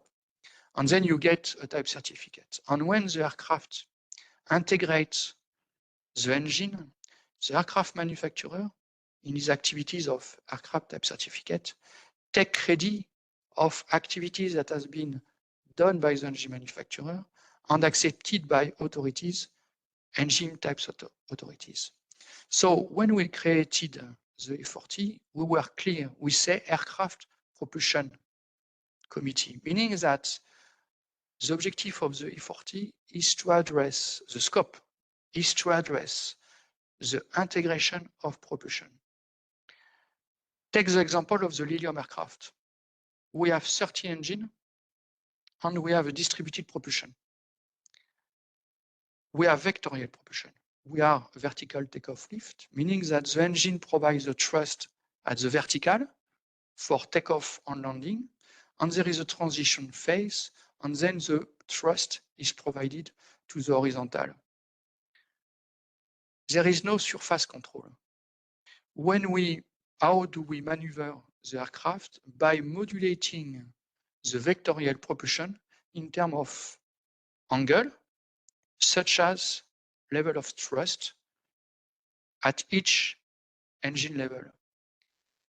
This is a revolution because then there is a strong correlation between engine control, aircraft control. So this creates some novelty when it is difficult to repeat what we used to know, meaning that we certify an engine and then we integrate the engine to the aircraft. And it is where the SAE 40 is fundamental, because on this committee, we have more than 300 members. We are people from components, electronic components, insulation components. We are people from equipment. We are people from engine. We are people from aircraft, and we have all the authorities. It is this forum that allows to establish the new standard that will allow anyone to introduce the new technology and the new architecture. What are the documents that we produce? We're starting with the RP 8676 and AER 8678. Those documents are nomenclature. It's a dictionary, meaning that the first activity we started is to define the word, that is RP 8676. And the AIR 8678 is a document that describes a generic description of what could be the propulsion. And then with this document, we can make a strong link with the definition documents. And therefore, when we say serial architecture, parallel architecture, when we say hybrid, everybody knows what that means. When we say power converter, we have the same definition. That are the two documents that we generated. And then there is a very, very impressive document that is ongoing, is the RP 8677. The objective of these documents is to describe the novelty in architecture and technology. We consider that the method to establish the safety dossier is unchanged. The way how we create the fault tree analysis, there is no reason to change. However, the data that will feed the fault tree analysis, that is where the novelty is. In terms of electronic components, we, as an industry, agreed that the novelty in terms of technology of components is limited to two components. Is limited to the high voltage capacitor. Alors, I would like to say is limited to the insulation material associated to the high voltage and to the high voltage capacitor, because the high voltage capacitor trusts on insulation. That is why the insulation material and the capacitor are identified as novelty. And the second category of components is a large wideband transistor, such as silicon and arsenium, gallium. Then we are working to produce a new documents that describe the methods that are to be deployed in order to establish the appropriate failure mode and associated failure rates that will feed the fault tree analysis that will be built in order to establish the safety dossier. The RP 8677 is a document that provides an overview of the safety analysis, architecture, and novelty. So that is an overview of what is ongoing. what we should also say is that even if I've spoken a lot about aircraft, we need to think also of ground. The introduction of hydrogen on high voltage will also request that working group associated to the management of the support to the aircraft are also to be addressed. So I think that I'm reached my time, maybe over time, and I can stop here, and I can reply to any question. Thank you, Mr. Richard. I think it's kind of covering the requirements on the electrified propulsion. Of course, the standards which are connected to it. What have you covered? I think has elementary level of details for hours together to be discussed. And I think a couple of questions from the audience here. So we would like to take a question from Ms. Fareen. Will there be a complete revival on the avionics front from the component level that is required? And I think you have spoken about it while you have covered it. And from the same person, we have a question which is followed up. How does the current avionics industry contribute to the electrified propulsion? The current avionic industry, I don't see any engagement from the avionic industry to revolution the industry. What I saw is big company, the classic avionic industry, that minimize the change to the product and feed the general aviation with a classic 28 product with a minimum change of software. And it is interesting. I spent 20 years in Airbus, and now part of the large on the general aviation. When you are Airbus, you are going to speak with avionic manufacturer. You can ask what you want. Finally, the avionic industry reply to the need. When you are a general aviation, even if you are the leader, it's very difficult to request the avionic manufacturer to change your product, and they propose components on the shelf. So I don't see a lot of engagement from the avionic industry to change for the electrified propulsion. I see engine manufacturer such as Safran, Rolls-Royce that are very dynamic because they understand that the electrification will change the market of engine, but I don't see a lot of change from avionic industry. Okay, so thank you for that particular response. And I think we also have panel discussion which is coming up, which includes the engine providers to talk about the electrification as well. So would like to move on to the next question by Anju Barot. I think for this particular question, Sanju or Miss Anju, I don't know, Miss or Mr. So would like to inform you that the presentation by Ravi Kumar GVV after the panel discussion will cover what are the SAE standards or the work groups which are there where you can actually participate. I think that session will cover in detail.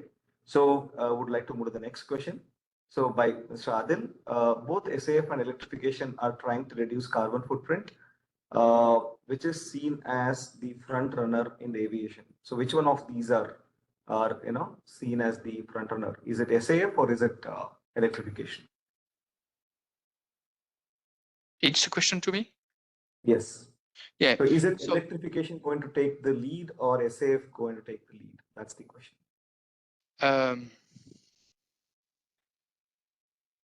I was part of Airbus adventure with Alizé product, zero emission, and I'm part now of the general aviation.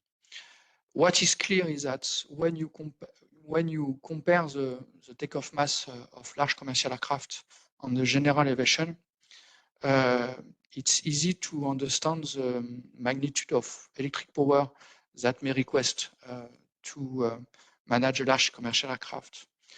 The electrification of large commercial aircraft, I'm not convinced that is today. However, we can see that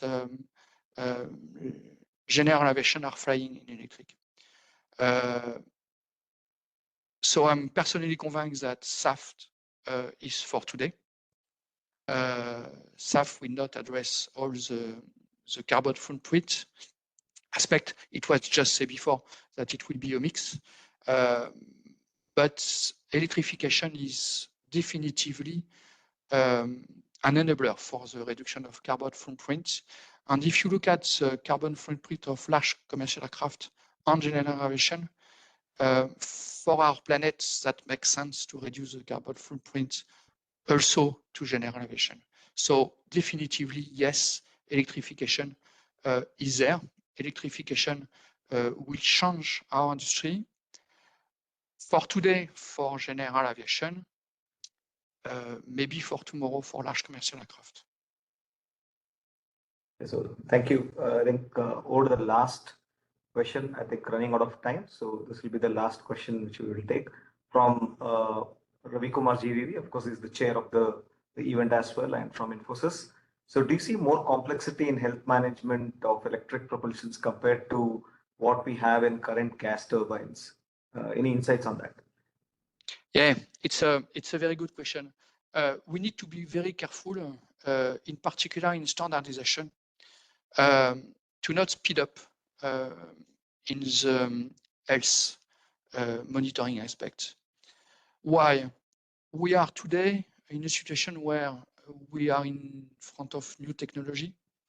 Our first objective is to justify the understanding of the fault, the understanding of the reliability of associated to those faults. We are not mature, yes, yet. We are no aircraft. We have pipistrelles that is flying, but it's not a large fleet. So we don't have in-service experience. And health monitoring is something based on experience. So definitively, the health monitoring activities on standardization is something that need to be on the ground. Not on the ground. For an aircraft, it's stupid to say ground. To be on the floor, but not today. We need to be very careful to not predict what shall be the health monitoring when we are immature in terms of understanding of the failure, of the signature of the failure. Thanks a lot for that response, Mr. Richard. Thanks a lot for your time, and of course, it was more of a conversation with all of us, and would like to have more insights from you in detail if we get a chance to really have that kind of a long session from you. So with that, we will. Yes, I think Muni, any questions? No, go ahead. Okay, so thank you, Mr. Richard, for your session. And everyone that wants to join me, you can find me on LinkedIn, and I will be very happy to support you and to help you in the environment of standardization. That is something that is really impressive, and I engage each of you to be part of our adventure on standardization. Thanks for your invitation. I was proud to be with you. Thanks a lot, Mr. Richard, for your time and the great knowledge shared within the short time. Thank you. Thanks a lot. Thank you. So with that, we have the short session of video which will be played by the Boeing team. Boeing is our sponsor for the AeroStandards 2023. We have the team which has worked in the background, not being seen on the forefront. Ms. Sahana, over to you on the video, and post the video we will have a break of 10 minutes, not exactly 10 minutes. We'll be coming back exactly at 7:10 p.m. So request all of you to stay back on the call. Over to you, Sahana, the video.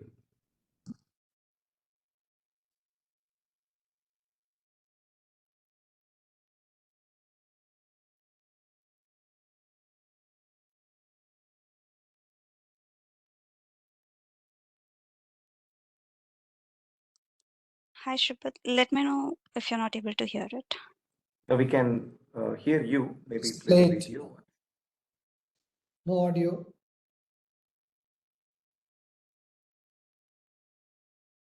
You're not able to hear the audio.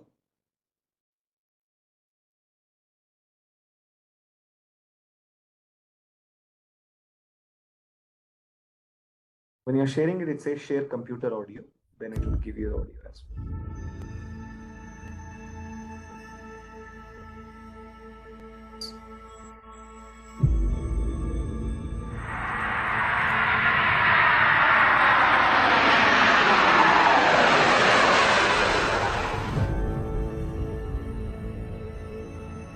In more than 75 years of our partnership with India, we have seen the nation transform and soar into the skies.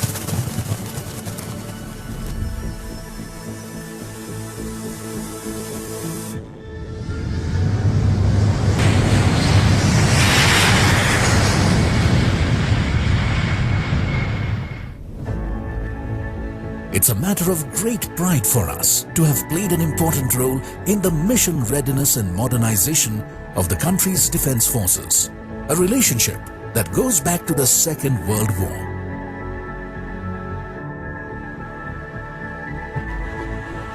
A mainstay in the commercial aviation sector, we are connecting India to the world with the most fuel-efficient airplanes.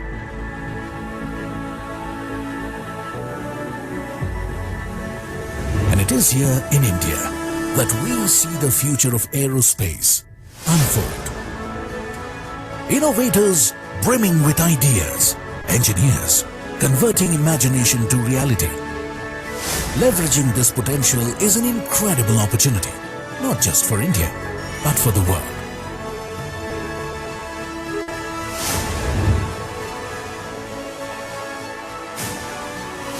Building a local aerospace and defense ecosystem for an Atmanirbhar Bharat.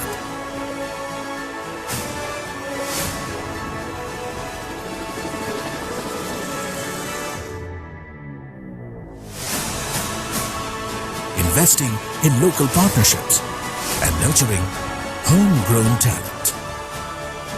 Committed to transforming the communities we work among and creating lasting change.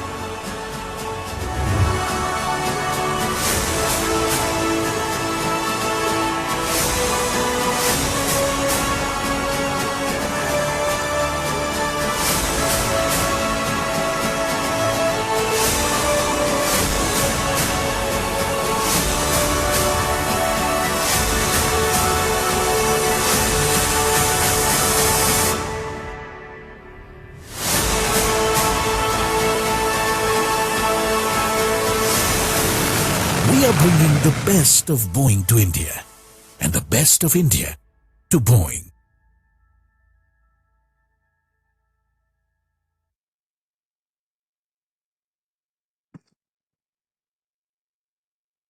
Wow, I think that's kind of a goosebumps moment for us to see the video. Thanks a lot, Krupal and Sahana, to kind of entice the team here. So we would like to kind of take a small break of 10 minutes. 7:10 p.m. exactly, we will start the panel discussion. And panel discussion will be chaired by Mr. Chaudhary Manirmal, and the panelists are going to be from the airframe industry and as well as the startup. Plus, we also have the propulsion systems, experts who are there as a part of it. So let's join back at 7:10 p.m. 19:10. Thank you.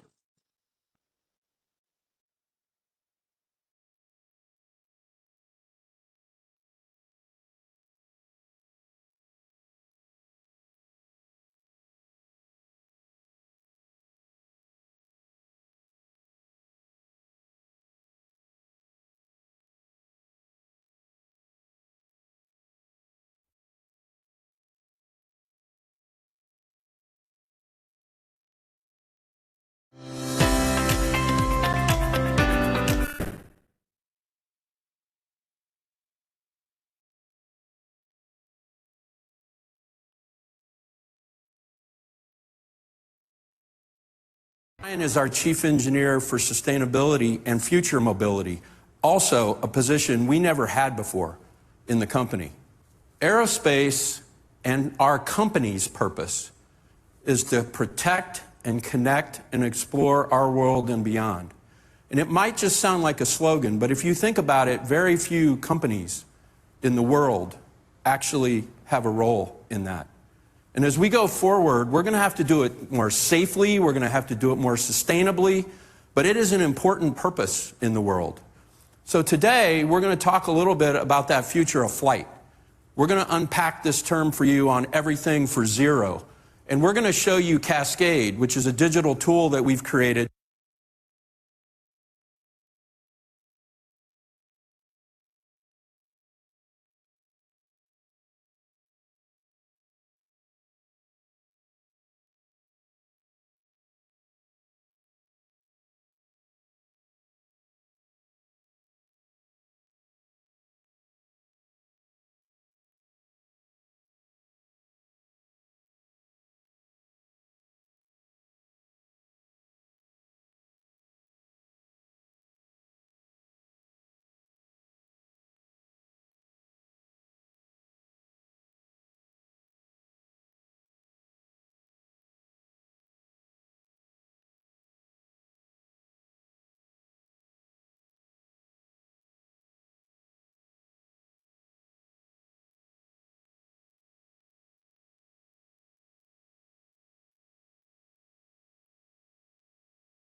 Let no new improvements in flying equipment pass us by.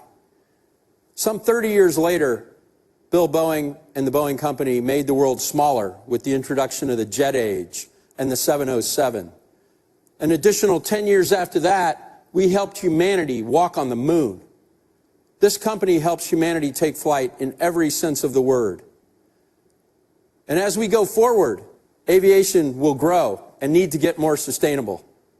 And now I would argue that the past is prologue. Little Shakespeare, the past is prologue, and we are now at this new pioneers of a new science and industry again. Only this time it's the era of sustainable aerospace. And that's going to mean more than just the fuel efficiency of a flying machine in flight. That's going to mean the most sustainable total product life cycle from the way we do the choices we make at the beginning when it's a paper airplane to what happens to it at the end of its life. Now let's look a little bit forward. Maybe we could hear you. We approach 2050. Thank you. Aligned around a 2050 world where you see demand for our industry growing. I would just like to remind you that Boeing has put out a commercial market outlook for now 60 years. This industry is an amazing force for good. Before the pandemic, it connected 4.5 billion people and numerous cultures around the world. During and since the pandemic, we've been reminded of its importance to cargo, vaccine and medical deployments, humanitarian relief, and peacekeeping operations and national security every day. It is integral to modern life.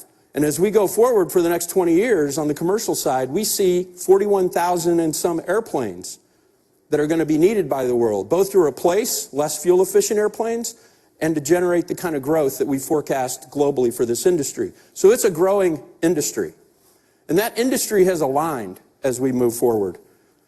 As we get towards that 2050 objective, our industry is one of the few that has actually agreed as a total sector that we have a net zero by 2050 goal. That's airlines and that's governments. And achieving that is going to put us in a position where we're going to face changes in the industry. We're going to deal with population change. We're going to deal with new modes of transportation and the infrastructure that that will require. And we're going to deal with climate change and policies that will be leveled at the aerospace industry, either to help enable things or to help penalize things.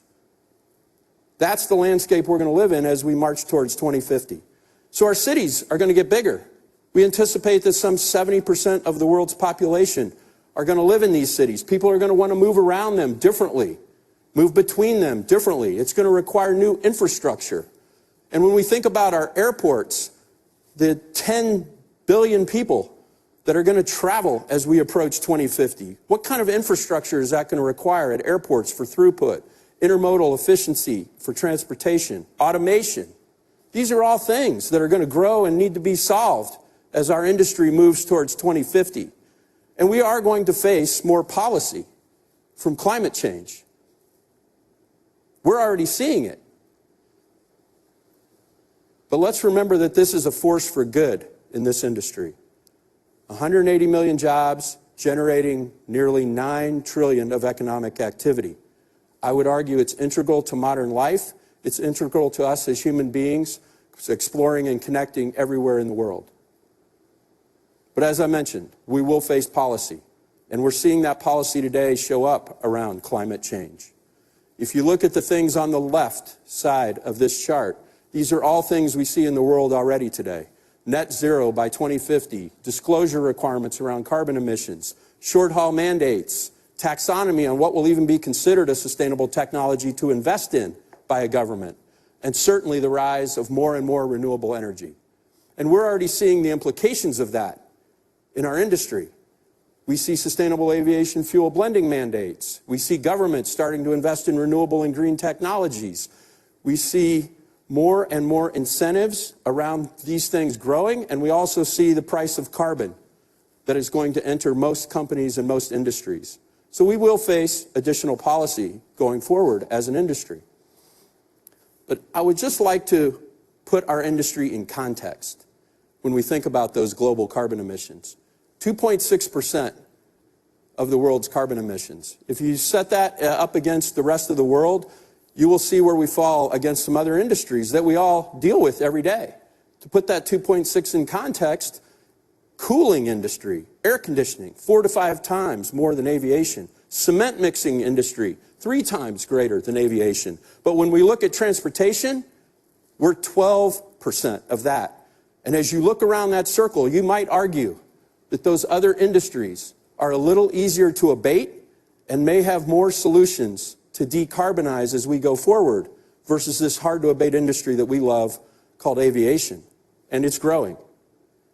So we have to stay focused on sustainable aerospace and aviation. I would just like to then switch a little bit and talk about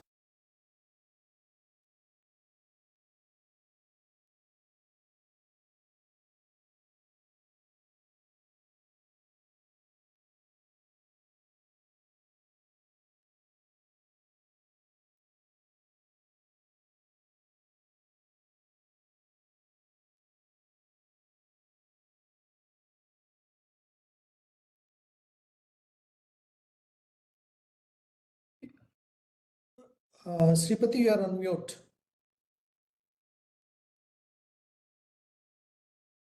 That was on purpose. So I don't know, there's some issue with the video. I'm not sure the video is able to be seen by others. So thank you all for staying back on the call.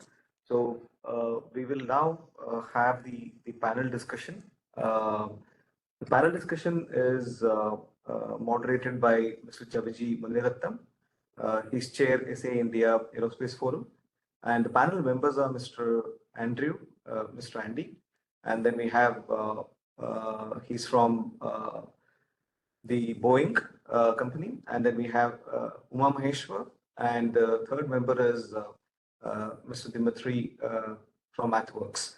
So over to JM, Mr. Munirattam, for taking over the panel discussion and introducing the panel members for this particular discussion, the panel discussion on aviation safety. Over to you, Mr. Thank you, Sripati. Again, good evening to all the participants and welcome. Yeah, as you might have noticed in the agenda that we are going to discuss about safety aspects and specifically how SAE standards play a big role. Just to kickstart the panel discussion, I just would like to share some basic information about kind of accidents have been happening that to start with. Based on that, we can actually take a panel discussions accordingly. I'll just share a brief presentation. Do you see the presentation? Hello? It's just coming out now, Muni. Yeah. Yep. Okay, so we're going to discuss about aviation safety. Just wanted to share, a couple of slides. For example, here, for a period of years, locations at which more accidents are happening. I'm sure there'll be some reasons behind this, why specific areas have more accident than less. Combination of standards implementation, combination of regulatory authorities, combination of the weather, and etc. So this is, look at this interesting graph. We have 1920, of course, the very few flights were there, but as the flights were getting more and more accidents have happened. But again, with the help of wonderful aerospace engineers around the world, we are able to reduce the accidents. And it is despite the increase in air traffic, we see that accidents are coming less and less. If you look at it, there is a drop, maybe that is during the COVID time. Next slide is basically what are the major reasons for the aircraft crash to take place. Predominantly, it's about while landing, and rest is like takeoff, then cruise and maneuvering. So this is the major contributors in terms of the accidents. And so if you look at this slide, it says the kind of aircraft which are facing the crashes. Predominantly, if you look at it, air carrier, like you and me, people travel, it's only 9.5%. And air taxis and commuter is also far less. Most importantly is the general aviation. That's because the actually general aviation is much more than the commercial flight. That's why the pie chart shows more. So with this, I would like to introduce wonderful panelists available here. Thanks to each one of them for having joined this interesting session. As you know that we are all preparing for the Christmas vacation. Despite budget, freezing the budgets in preparation for the next year, I'm very happy to have the wonderful panelists here. So to begin with, we have Mr. Andrew Wellington. He's part of safety and mission assurance in Boeing, and he's a SAE fellow, part of this 18 aircraft and systems. And he has got over 30 years of experience. He has worked with the Boeing, Airbus, Bombardier, Textron, Gulfstream, etc.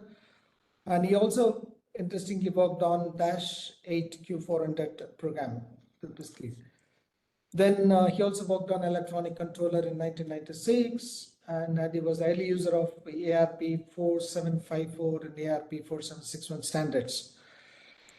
Then he has also been part of the development of TC and ATCs programs for Part 25 commercial transport. Then he has been part of the various programs like AM and eVTOL. Then he's closely working with various regulatory bodies like TCCA, NAC, Swiss FOCA, UKCA, etc. And now, yeah, this is the kind of background, very rich background, and he's been actively involved in the SAE standards. So I'm sure he would share us with very interesting information about how the standards are being implemented to increase the safety of aircrafts. So next is Herr Konstantin. Guten Tag, Konstantin. He's from MathWorks. So he's graduated from Moscow Institute of Physics and Technologies with a special degree in master's degree in aerospace engineering, and he also worked on Sukai's Superjet program. Then he has been working with MathWorks since 2014. Interestingly, he is part of various SAE committees like SAE S18, G34, Euro, CAE, WG114, etc. So that's a brief background about him. Then we have our good friend, Mr. Uma Maheshwar. Many of us know him well. He's been part of the aerospace activities since its inception. So he holds 3 master degrees, including MBA, law, etc. He has been with the GE for over 20 years. He's been part of various engine development programs at the GE India. Then he was also with L&T in the past, where he has set up a lot of so-called competency centers. So to begin with, I hope I will stop the presentation now, but I will, yes, nice to see all of you. So can I start with Andrew? Question to you is that you have spent a substantial time in business jet as well as in the commercial programs such as I mentioned, Bombardier, Gulfstream, etc. And you were also a user of ARP 4754. Can you tell us kind of differences between business jet market and commercial jet in standards implementation? Yes, good evening, everybody. And yeah, that was a very interesting question, Mooney. As you mentioned, I was one of the very early implementers of ARP 4754, 4761. And that was on the Bombardier -8 Q400 program. I was the project engineer for the propeller electronic controller on that aircraft. And in order to win the contract, we actually had to, we were contractually obliged to use 4754 to show compliance to Part 25 1309. As such, that was part of our certification basis for that part on the aircraft. And it was really, I guess, through that particular project that I got involved in certification and system safety. And 4754 was originally written by SAE, S18, and in fact it was Eurocade WG42 at the time. And it was as a result of a request from the FAA to come up with a standard for development assurance. At the time, DO 178B was early on the streets. It just been released, and there was an understanding that there was a need not only for design assurance in software, because all of a sudden it wasn't possible to fully analyze and test the software. A similar situation was arising with the aircraft systems. Whereas in the old days with resistors and capacitors and transistors, it was possible to fully test a circuit card. This wasn't possible any longer. So there was a need to come up with some method of assuring the safety of the product. So that was the origin of ARP 4754, and it was intended for use in the commercial air transport market as a Part 25 1309 means of compliance or method of compliance. But since it was released, it has been adopted throughout not only the aviation industry, in fact, but it has been adopted across many different industries. Since the origins of 54 and 61, we found that 54 is appropriate for commercial transport aircraft. However, when we get to general aviation, it was interesting listening to Richard. I'm sorry, I wasn't actually able to listen to your entire session, Richard, but it was very interesting. You mentioned the difference between working in the commercial arena and working in the general aviation arena.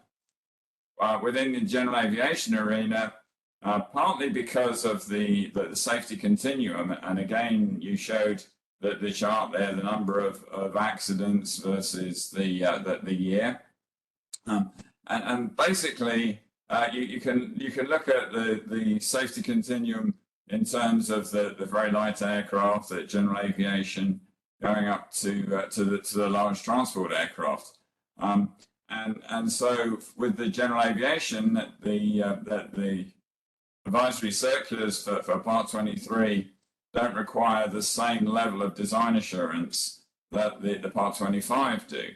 And when it comes to the use of the development assurance guidance in ARP 4754, you don't necessarily have to follow everything to the last letter in the document.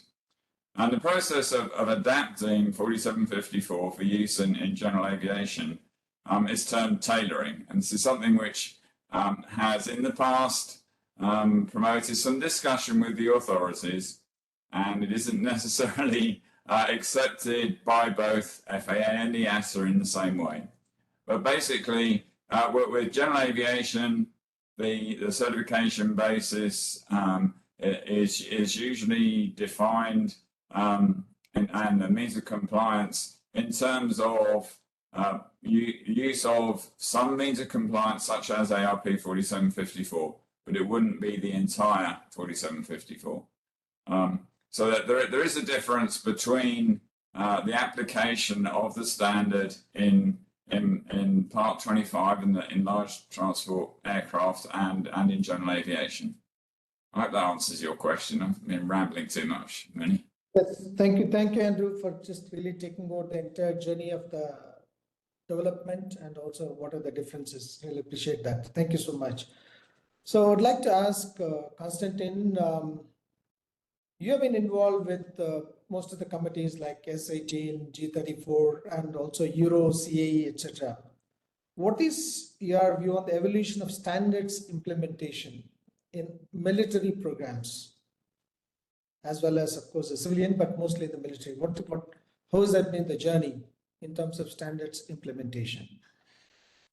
Yeah, great question, Muni. Can you hear me okay, by the way, just to test my microphone? Hey, fine, Konstantin. It works. Okay, perfect. Yeah. This is, I think, important question, especially today, because nowadays we know this machine learning, artificial intelligence became a very hot topic, and this is one of the areas where we are missing standard regulations to really use it in aviation or any other safety critical domain. Technology is ready. We know it's already in our smartphones. Probably everyone knows what is ChatGPT. We have this voice assistants, and we want to have it on airplane, but we cannot because we don't have good standard to certify this technology yet. And this is one of the hot topics that is really work in progress today. We are waiting, and we hope we are not just waiting, we work together. We are working together to develop this new standard, and together with ND, we are the same group. And hopefully in the next year, we will get the first version of it, which is called MVP, Minimum Viable Product, which is focused only on low criticality applications from the beginning, level C, level D. And going forward, we will get more experience and improve it for the higher criticality levels. That's one thing which I wanted to mention. The other thing is, we also seen a lot of changes in the aviation pattern with all these new unmanned air systems, drones, VTOLs that are coming and getting more and more attention. And this is where we also expect a demand for a new standard, because those low criticality applications, such as small drones, they definitely use software, but such software doesn't have to be that high level of assurance as we expect to have them on the commercial airplanes. That means that the 178C is a very expensive standard, and to use it for low criticality applications, it just an overhead for startups, for companies that decelerates the progress. Mm-hmm. There is another working group, WG117, and one more, WG127, that are working to develop a light version of a software certification standard. This is also work in progress, but another very important topic toward that. You also mentioned military domain, and I'm sorry, there was a question? Or?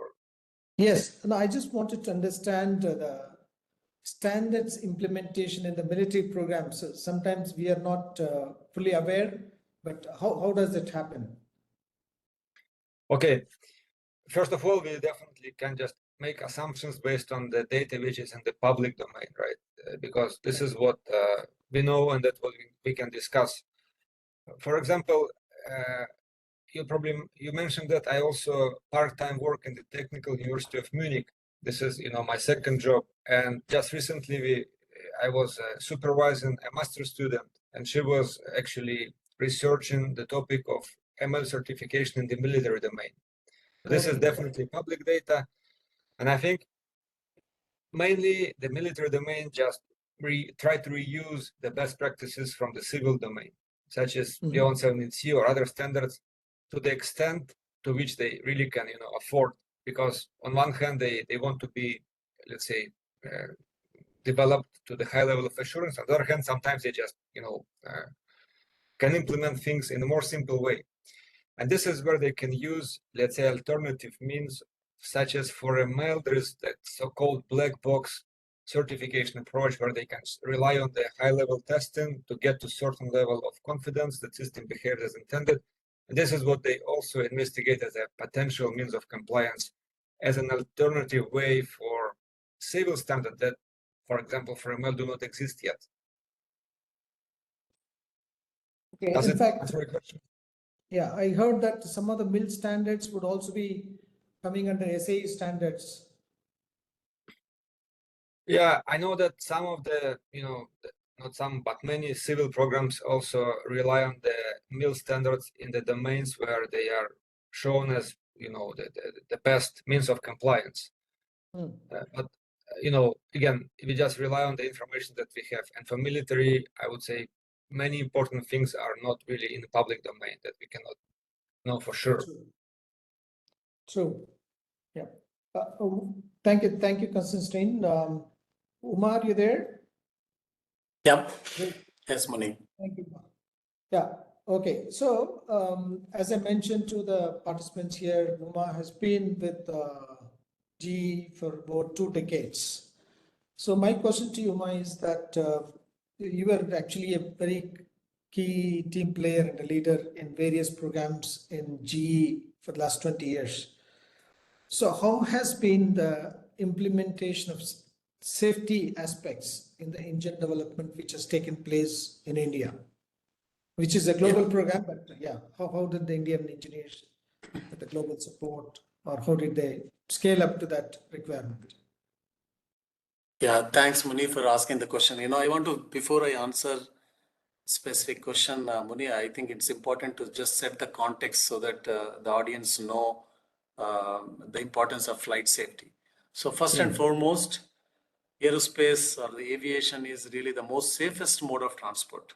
And it is, it's just fascinating to see that just in few decades from being, having so many events and not perceived to be that safe, it completely transformed itself and became the most safest mode of transport. And you and me and everyone doesn't have to even think of whether they're reaching the destination safely, right? That's something which is, which is an identity of aerospace industry. It's foundational to aviation industry. Without safety, there is no aviation industry. Now, if you look at in our center, GE is one of the first multinational company, and which has set up a large-scale R&D engineering center. I'm just trying to again set the context so that you know. And when we design something, right, when flight safety is such foundational thing, every aspect of engineering has to meet these standards. So to your specific questions, it's very much integral to every part of the activity. But I also wanted to say a few things. So when we look at, what are the means and ways how aviation industry in general, we in particular, we have specific policies, procedures, which help us achieve the goals on the flight safety. One is the systems and processes that we have, in terms of, let's say, design. There are standards like SAE, military standards, mill standards, etc., etc. Then there are specifications. When we talk about, particularly in manufacturing, there are a lot of specifications. Then we do have the airworthiness regulations, which is sacrosanct, right? So whether it is FAA or EASA, there are all these certification requirements, which is mandatory. And then internally for every organization, there are, the knowledge base. So I call this as like, for example, the design practices, how we design certain things, the templates, the standard procedures of designing something or analyzing something, right? So a lot of this information really goes in making every part of, if you take a jet engine, there are 15,000 parts. Every part is designed with that precision, with this whole knowledge base, which has been created over last, 100+ years. And that is something which is a part and parcel of every engineer's work. And so when we look at, again, to your question, yes, not only just, it is not just about implementation, but it is, I am very proud to say that the team here has been a key player in, developing new methods, new standards, new specifications. Because if you look at last 25 years of our center, we have played a key role in inventing the future of flight. There are lots of new technologies which have gone into the to the engine, the propulsion technology, whether it is new materials, new like composites, whether it is making the engine more efficient, less noise in terms of acoustics or emissions, and then looking at the future of flight. So just not following some guidelines, but as we continuously learn and develop, can we increase our knowledge base and then make sure that the products are more robust, is something that we have contributed immensely. That's great, Uma. That's a really wonderful journey and the overview of how it has been happening over the last 25 years. Thank you so much, Uma. So I will get back to Andrew. So Andrew, you worked interestingly on both the sides, that is FAA as well as ESA standards, extensively. Could you kindly tell us what will be the kind of basic differences, and also would like to know, are they synergizing, because aerospace is one global industry?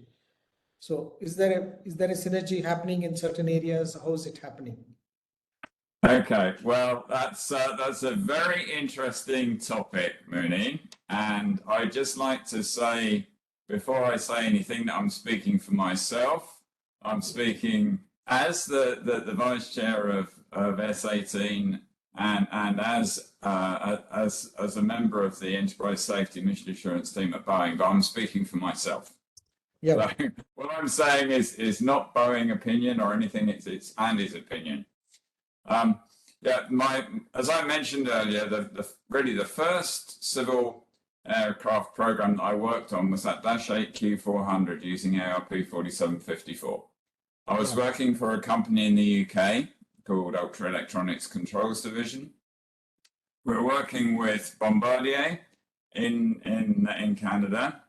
Yeah. So I very rapidly learned a lot about certification authorities, because we were following what at the time was JAR 25 with the UK CAA in order to certify the propeller system with Doughty propellers, which was then installed on the Bombardier aircraft in Downsview in Canada, which was being certified by Transport Canada. And so there were the two certification authorities involved there. And one thing that I was just going to follow on from what you were saying, Uma, there are a set of rules. The Part 25 is the 14 CFR or Certification Specification 25. They're the rules that you have to follow in order to certify the aircraft. In order to demonstrate to the authority that you have met those rules, that there are means of compliance which are set out and agreed with the authority. With the FAA, basically there are means of compliance which are in standards, in advisory circulars that are published.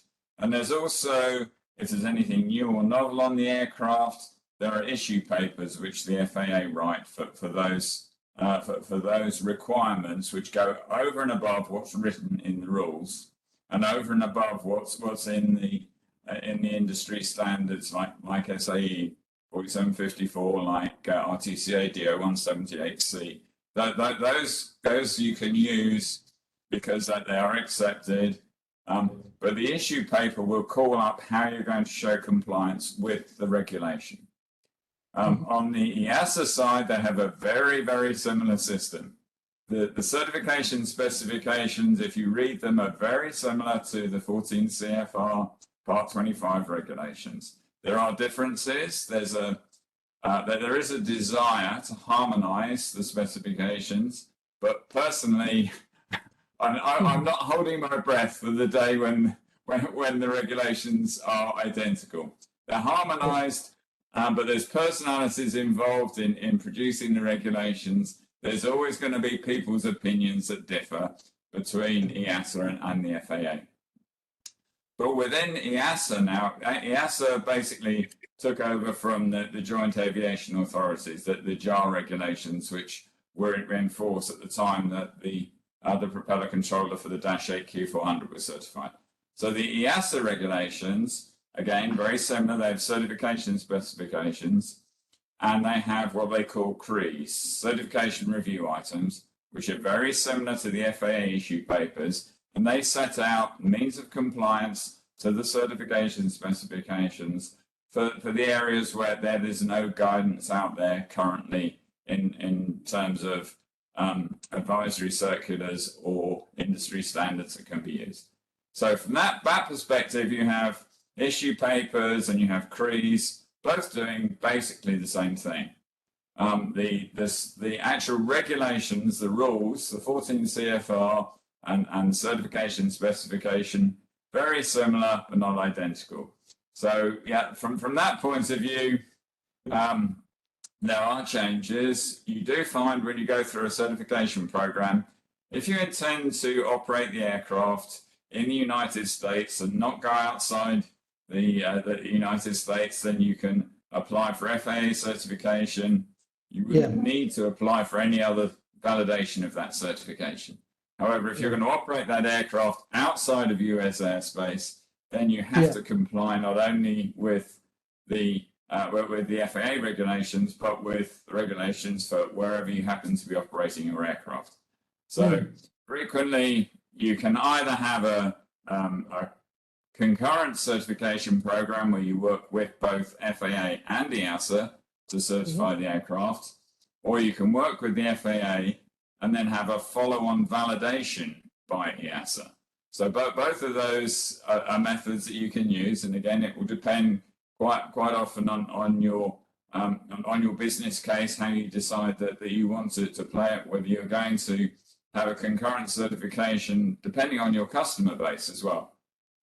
But basically, that's the difference as I see it. There is a desire to harmonize between FAA regulations, guidance material, advisory circulars, and EASA. But currently, we're not there yet. And as I say, I'm not holding my breath for the day when we will get there.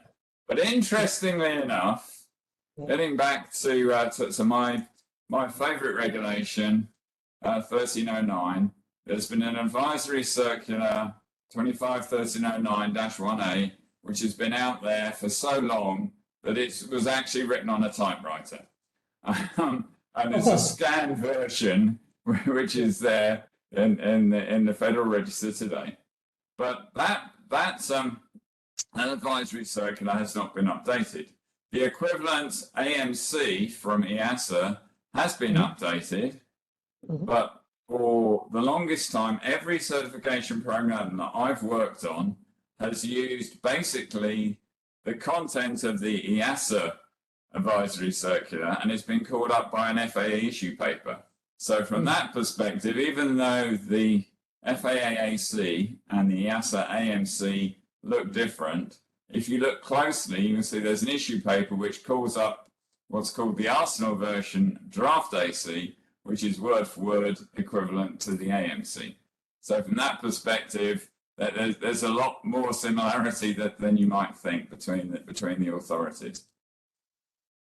That's wonderful, Andrew. In fact, you really detailed the differences, and also there's an intention and kind of a thought process. And as you rightly said, depends on the people behind that. Personalities, always personalities. And if anyone, I mean, I'm sure you'll say anyway, but if anyone's got any questions, because I know I've been giving a brain dump of a lot of information that I've gathered over the years. If anyone's got any questions, feel free to reach out after the panel discussion today. Wonderful, Andrew. Thank you so much for that offer. So just moving on, I would like to ask Konstantin, you have been with MathWorks for a couple of years. Just wanted to understand how do you kind of take this software product development, keeping standards in mind? Sure, yeah. Just to answer this question, I think I need to provide some brief background of MathWorks, what we do in MathWorks. And MathWorks is a software tool company, so probably one of the most known product is a MATLAB and Simulink that are created by MathWorks. And there is many verification validation toolboxes that are used by customers to support their processes. Yeah. And definitely, it's a huge part of the MathWorks customers who use these tools in the safety critical context, not just aviation, automotive, nuclear, railway, medical devices, space, and all of them follow their industry practices, and they may be different, but nevertheless, we want to support all of them in their safety critical development. And we would need to know all the standards to really help users of the tools to, to comply with the certification standards. Yeah. That's why we actively participated in all the committees, since the 178C, and try to really just not to comply with existing practices, but also to anticipate future regulations, to really address them in our tools even before the standard is out. That's one part. And the second part is definitely we, inside MathWorks, would like to use the best practices in our internal development processes. So we have, exchange of information. For example, the certification team where I'm in, we often discuss with other teams how we develop, the software in safety critical domain and how these practices can be useful for the internal development teams.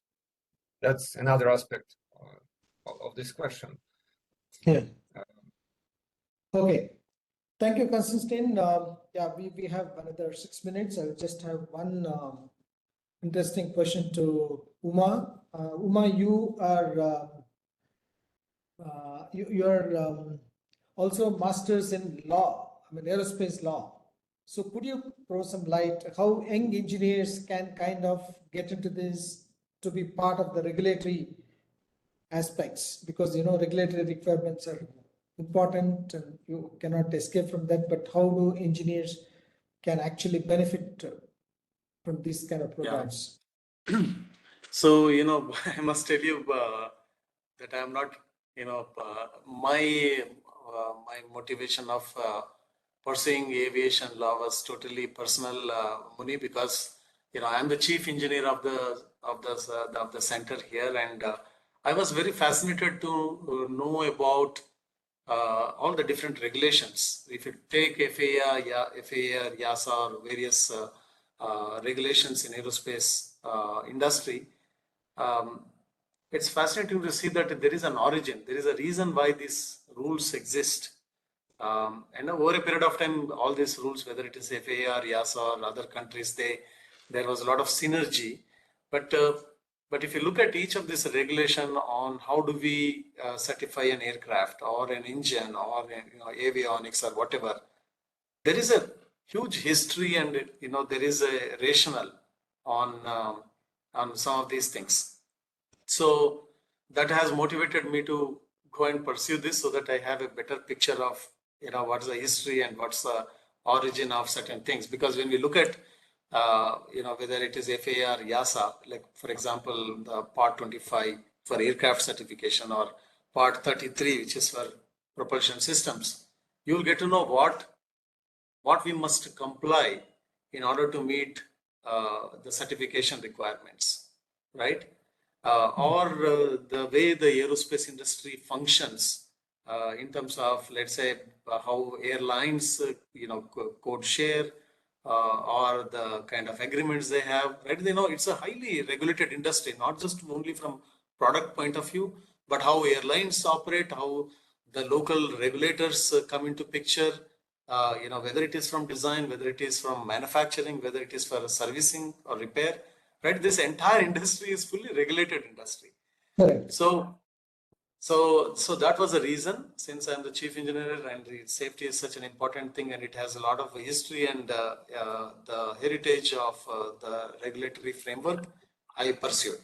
But to your question, how this helps engineers is to really understand the industry, right? I'm not definitely recommending all the engineers to go become lawyers here. This is not like a practicing law. It is more an adjacency.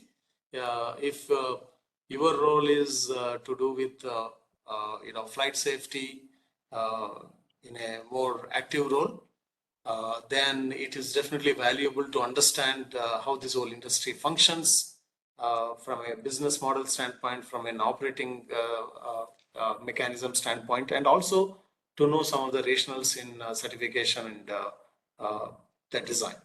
So that's what I wanted to say. So yeah, so by no means I'm saying everybody should go and do this. Oh, yeah, that's good. But thanks, Suma. One question to Andy is, you have your co-author for this technical papers on SAE 2017-01-2057 and a new vision for development assurance guidance, and NASA CR 2021 runtime assurance for electric vertical takeoff and landing. Can you throw some light on that? Yeah, sure. There's been a number of papers that I've been involved with, obviously, and I'm also involved on the Aerotech committee. Aerotech's coming up in March, 12th to the 14th of March in Charlotte, North Carolina. Put out a plug.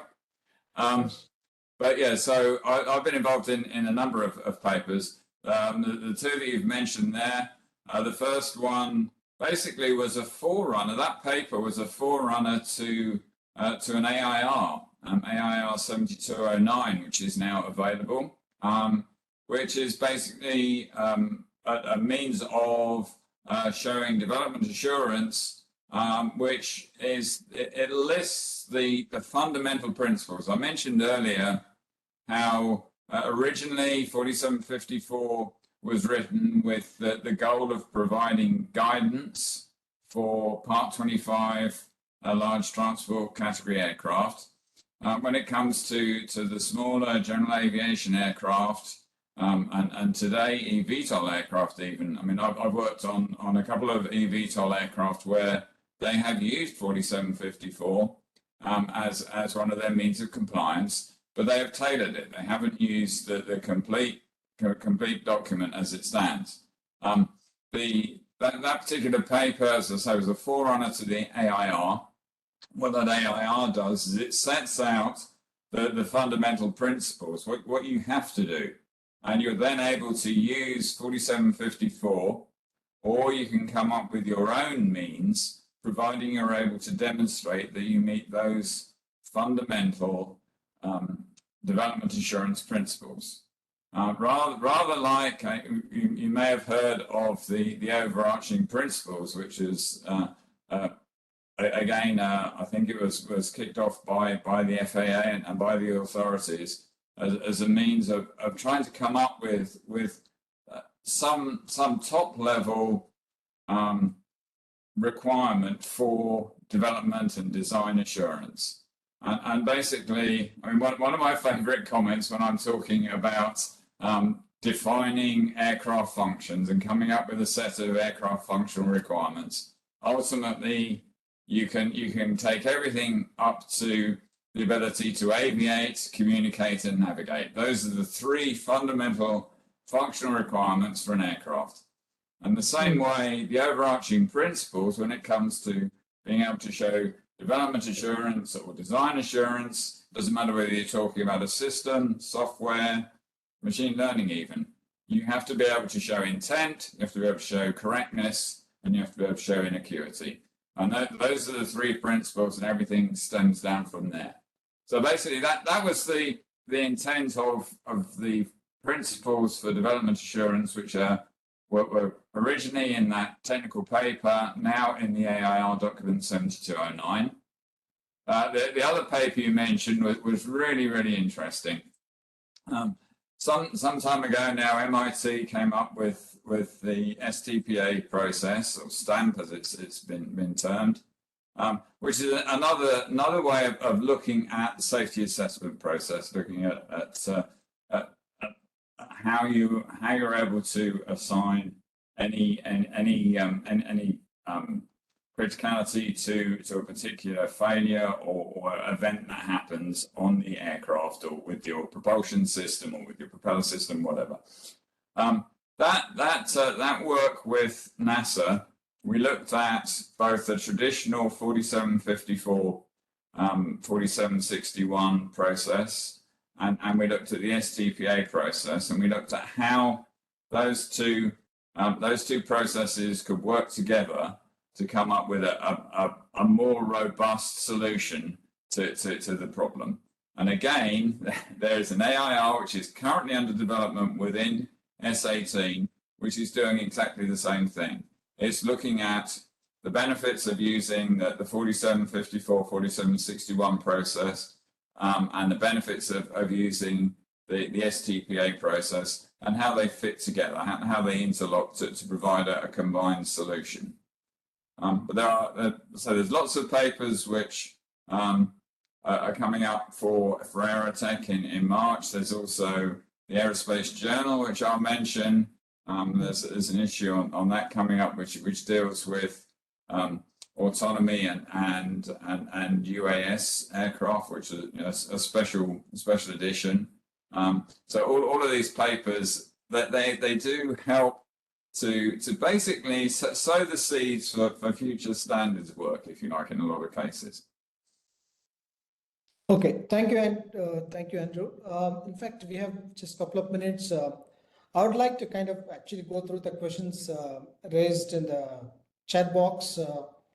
Yeah, so first person is from our good friend, Dr. Ravi Kumar. So he says, can you give a summary on how FAA and ESA interacts with SAE or any other standards body? Or they involved directly in standards creation and approve the same? I did actually type a response to that one in the chat. Certainly within the committees that I've been involved with a number of committees. We have participation from both FAA, EASA. We've had participation from Transport Canada, from ANAC, and other authorities. I know we've had participation from CAAC. And basically, if they are participating in the plenary meetings, if they're participating in working meetings between plenaries, then they are just as eligible as the representatives from industry to become voting members on the committee. Now, I believe that with EASA, maybe I ought to mention that on the European side, EuroK have in the same way as there's the EASA certification specifications and the FAA 14 CFR regulations. When it comes to the guidance documents, there's an SAE, ARP or AS or Okay. Are you there? Andy, are you done? You're not able to hear you anything. Sorry. Can you hear me now? Yeah, we can hear you. Okay, I've just shut the video off. It must be the internet at the house. I'm sorry. Okay, no problem. Yeah. I don't know where I shut off. Basically, there's a EuroK ED or ER document, which again, it's almost word for word equivalent of the SAE, AS, AIR, ARP document. So that and within EuroK, they do have different rules about who's able to vote. And I don't think the authorities can vote on those, but certainly on the SAE documents, that they can be voting members in the same way as any of the industry representatives on the committee. So they participate in the development, they participate in the reviews. Certainly with an SAE committee, they're able to vote in the same way on the documents. So yeah, I mean, they are part of the committee.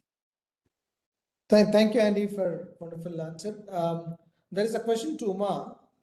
Have you read that question, Uma? Yes, I did, Ravi. Muni, sorry. No, it's a great question. And I want to, again, since there are a lot of who are probably new to the industry, I also want to tell you a few things which are very fundamental. So when it comes to military aerospace, in our country, we have SEMILAC, right? So, please note that a 4-on-4 engine is a very proven engine powering, many iconic aircraft, whether it's a F-18 Super Hornet, Saab Gripen, other countries like Korean fighter jet, and so on and so forth. It's a proven platform which has been already deployed in various countries. However, when it comes to India, we have to meet the SEMILAC certification. So now to your specific question on, how do we maintain the standard? In the process of the collaboration with HAL and the code of manufacturing this in our country, there are a bunch of things which are going to be part of this process in terms of manufacturing, right? So we already discussed the importance of the manufacturing processes, the specifications, which is know-how of a company, right? So how we make certain part, what kind of special processes, whether it is welding, brazing, surface finish and whatnot. There are many special processes.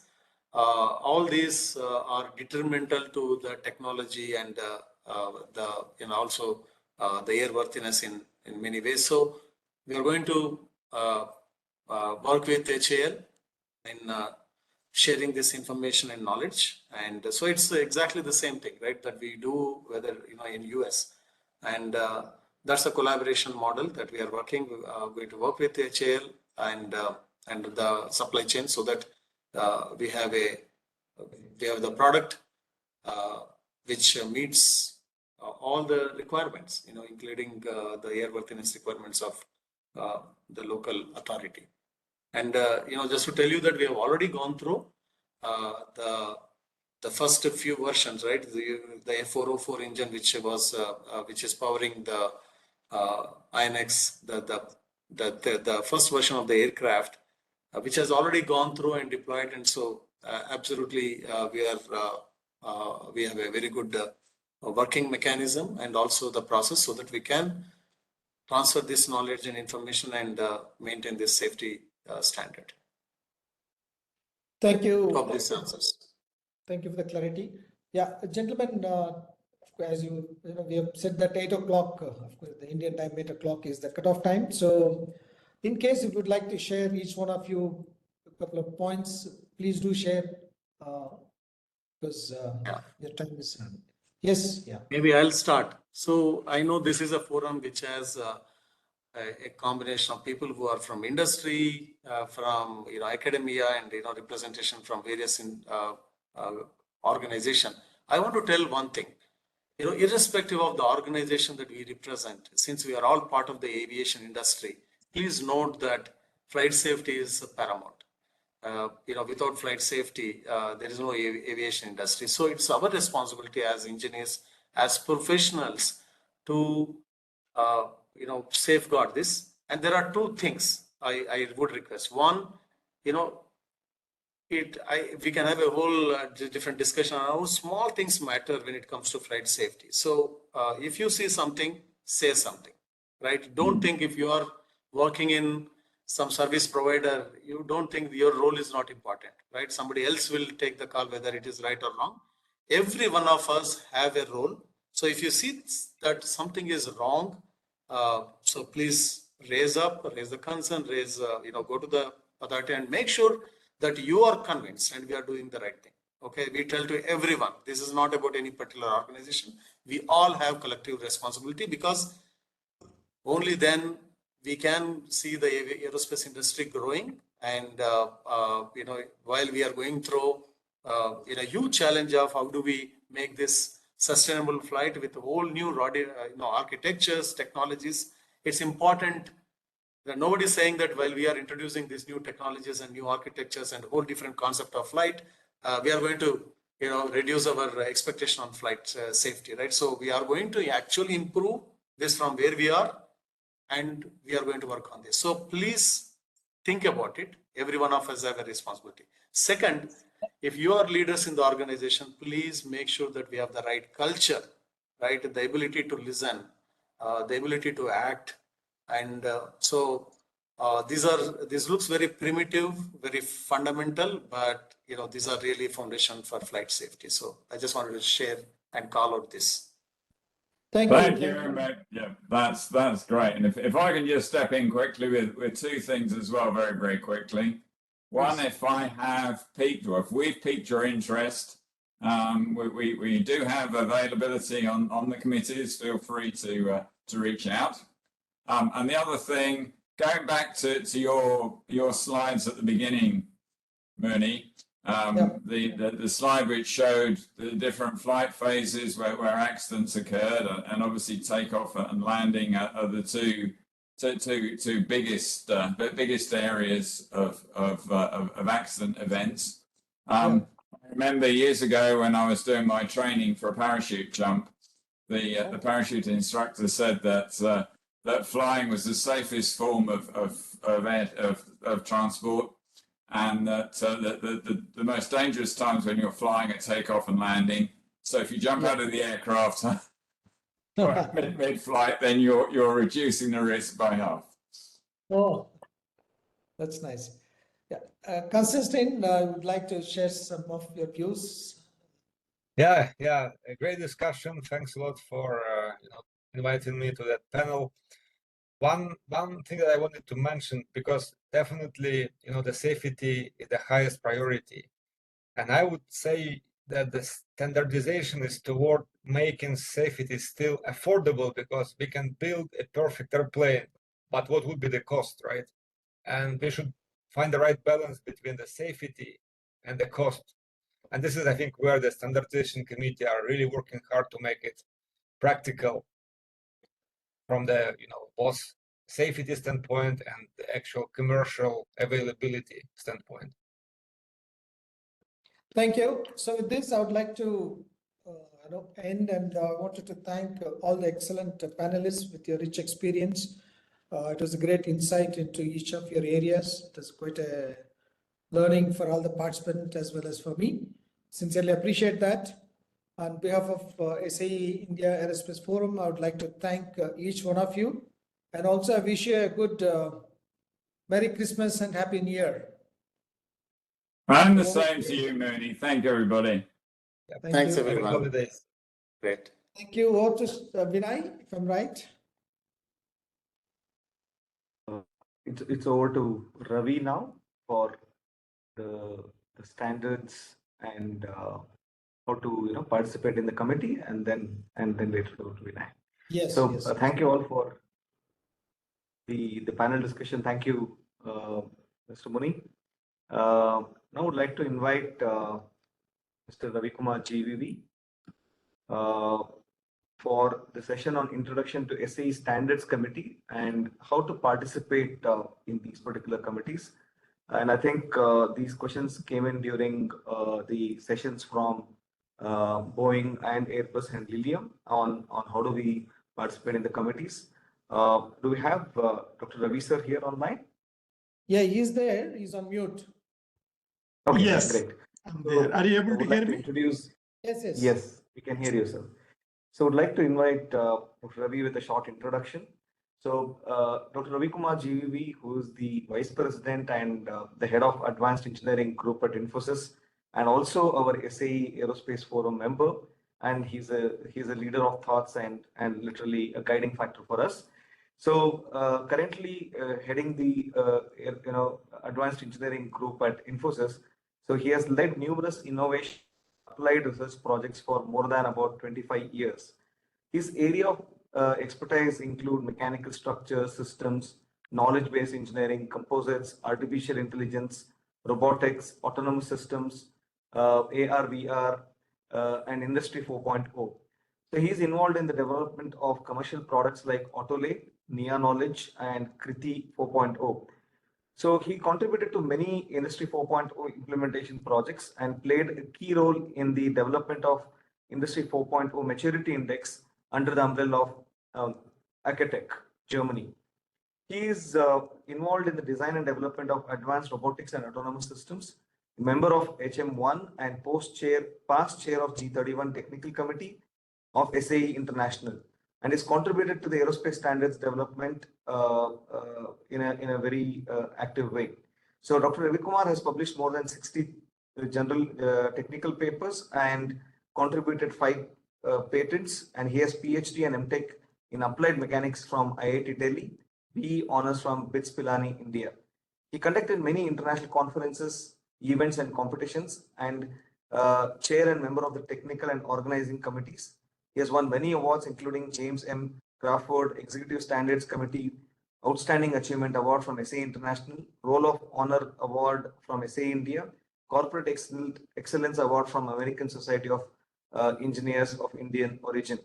I think how much ever we give an introduction to him, it will be less. The standards, AeroStandards event is driven by him, and practically is the pillar for many such events, and as well as thoughtful discussions as such. Over to you, Ravi sir, on your talk.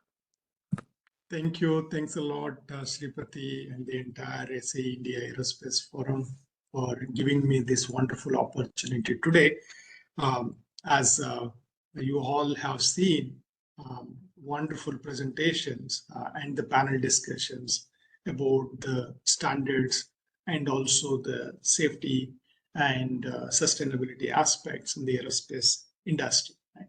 So what I'm going to give you a kind of quick summary about the introduction to SAE standards committees and also how you can participate in these standards committees. Right?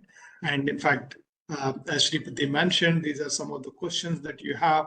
I just want to clarify some of those things. Right?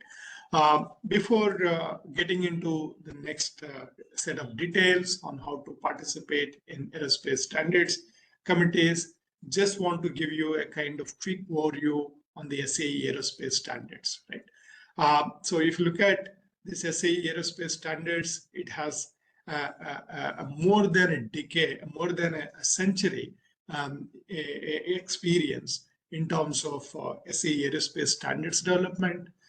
There are close to around 7,800 plus active documents that are out there. As Andy mentioned, these documents are the AIRs, aerospace information reports, or aerospace recommended practices, ERPs, or aerospace standards. These are valuable assets. And close to around 11,000 plus people participate in this standards development. All these standards are developed by the practitioners themselves. Right? That's the beauty of it. And also they represent individually in these standards committees, demonstrating their technical strength and technical know-how for the benefit of the industry. Close to around 180 plus technical committees today. There are close to 5 plus steering groups. There are many new committees, steering groups since 2017, and these things is being operated over 59 countries. Right? And also there are many other documents that are work in progress, close to around 1,300 plus documents. Right? And if you look at the overall history of SAE itself, in 1905, SAE was founded in New York City, and there was a first SAE technical committee in 1906, and the first SAE standard that was published in 1912, right? And then we have Wright. Orwell Wright became member of SAE in 1916, and 1917 first aerospace standard was published. So you can see that particular history, right? More than 106 years now, we have so many standards, 10,000 plus active standards today.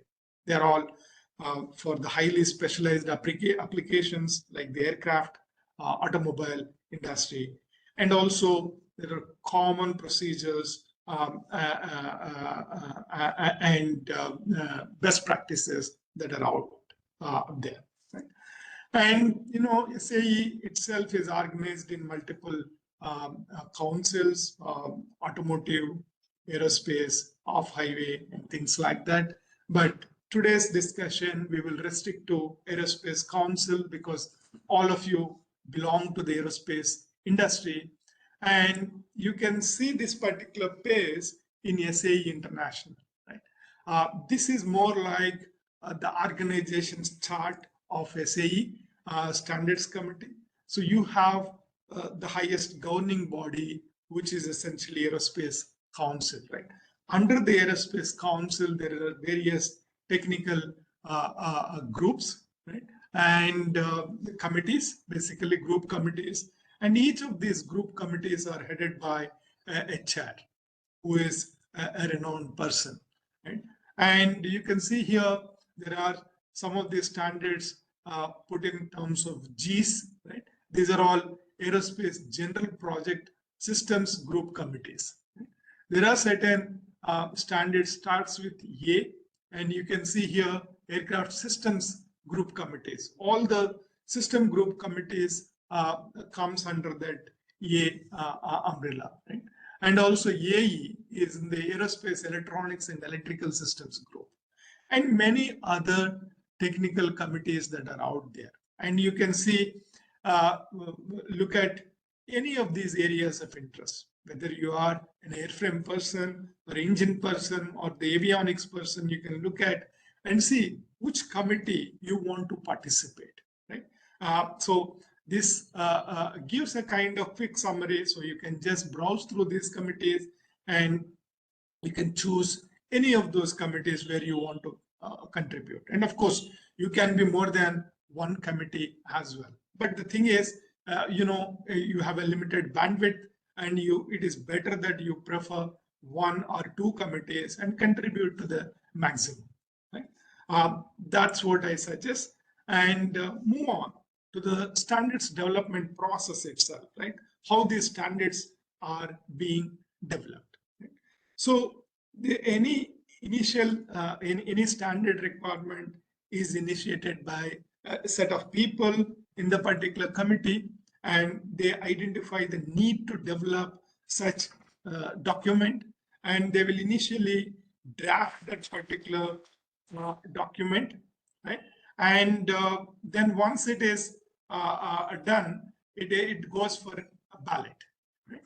And this ballot is in terms of the two broad groups, right? So one is basically for the technical group, who are going to review this particular document and approve, right? That approval also is like a ballot. Right? It goes to all the people in that particular group, and everybody reviews that particular document and provide their inputs on how to improve that particular document. And once all those documents, all those inputs have been incorporated in a particular document, it goes to a ballot, and then in the ballot, you can either approve or disapprove, or you can say you are neither approving nor disapproving, right? It's like you don't have the competency to review that particular thing. So in the ballot, there should not be any kind of disapprovals. Once all the members approve it, then it goes to the next next stage. That is basically the Aerospace Council, who is like a governance body, right? They review and they will approve that particular document. Once it is approved by the Aerospace Council, which is the governing body of the aerospace standards, then it becomes a kind of full-fledged publication. Right? And that particular publication will be available in the marketplace of SAE standards, and which is available, which you can use it. Some of the documents that already Andy has mentioned, and you can see those documents, and many of you are using those documents today. And there is a lot of effort that has gone in building those documents. Right? And if you look at the participants from India, this is a kind of quick snapshot, close to around 72 participants from India on 28 SAE committees, right? And there are overall 128 total participation, and there are a few voting members as well in various technical committees, right? And also there are liaison members, 119 liaison members, right? This membership also consists of 3 levels. One is basically the voting members who can participate in the ballot of a particular document. Okay, they can approve or disapprove a particular document. That is one class of people. Then the second class of people is the liaison members, right? They will not have the voting rights, but they can comment on a particular document. They can participate in the document creation. And once they reach a certain level of maturity, as suggested by that particular committee, they can move into the voting members to have that voting rights, right? Then we have certain people who are put under mailing list. Okay, these mailing list people, they have they will get the mails, right? They'll get the information. It is up to them to respond to a particular document, provide the insights. So that's how that's how it is structured. And I just want to take one committee to give you a kind of brief snapshot on how the kind of committee works, right? This is G31 Technical Committee, which was chaired by me till recently. Now the chair is Dr. Robert Renscher, who is an associate technical fellow in the Boeing organization. Right? And this particular electronic transactions in aerospace technical committee, that is G31 Technical Committee, the mission is to develop standards for sharing electronic data and transactions within the aerospace and space transportation ecosystem, addressing both manned and UAS from concept to disposal. And it also should address all the aspects of digital data transactions from concept to disposal, covering accuracy, interoperability, traceability, security, integrity, and so on and so forth, right? It covers the entire gamut of blockchain, digital thread, digital twin, safety and security related to electronic transactions, data storage and retrieval aspects, especially for high bandwidth applications, and data interoperability. So these are the things that it covers, right, broadly. And the contributors of this particular committee involves the aircraft engine manufacturers, Tier 1, Tier 2 suppliers, operators, regulators, MRO service providers, and IT product and service providers, consulting firms, and standards organization. These are the people. And each committee will have a chair, a vice chair, and also a secretary. And also it can be a technical advisor. These are the people who are there. And this particular committee has published this many documents, right? So there are certain EIRs documents, there are certain ERP documents, and these documents, if you look at it, close to around 6 documents have been published by this particular technical committee. It is a relatively young committee, and there are 3 documents that are currently in progress, right? So you can see here, if you want to contribute to any of these documents, the standards in progress documents, that is basically the electronic authorized release certificate. Then we are looking at guidance for the digital thread standards. How do you measure those standards compliance and things like that.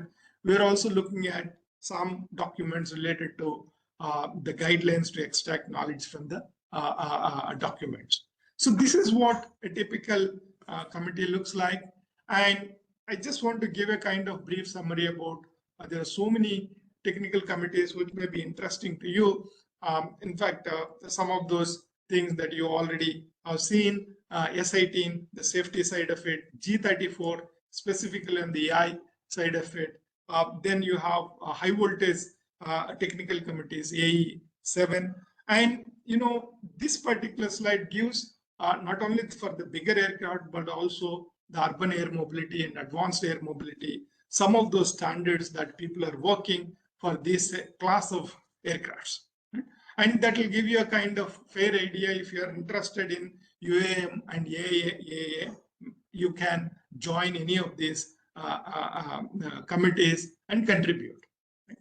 And this particular SAE standards process is open to everyone. That is the beauty of it, right? You need not be a member of SAE or SAE International.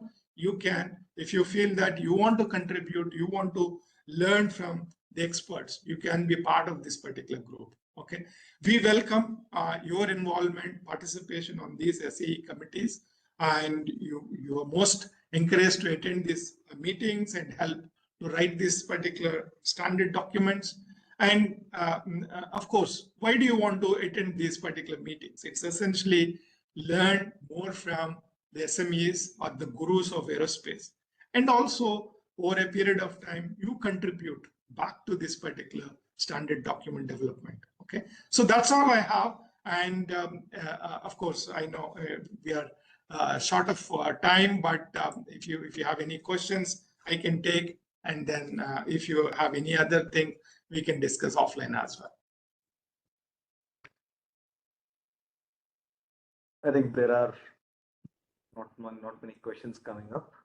Sure.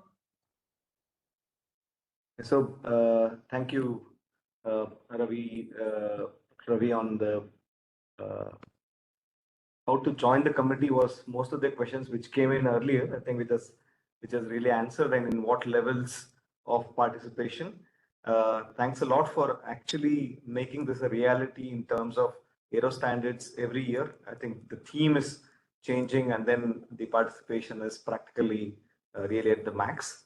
So with that, we thank you for leading the Aerospace Forum, and as well as helping us to get this particular AeroStandards event happen like this. So with that, would like to now move on to vote of thanks. Thanking everyone. There is no end to the event. So would like to now invite Mr. Vinay Roy. Mr. Vinay Roy is the SAE India Aerospace Forum member, and he's also the section head, Moog India Technology Center. So he's a systematic and thought-through leader with more than about 20 years of industry experience in developing and deploying complex systems for missile and airplane applications. So he's a facilitator and builder of the teams that are acknowledged for business turnarounds and creativity and credibility. So Vinay has worked on developing mission-critical devices for prestigious programs like Agni Missile. That's by DRDO. He worked with Bharat Dynamics Limited. And then he joined UTC Aerospace Systems before joining Moog India Technology Center as section head. So Vinay, over to you for vote of thanks.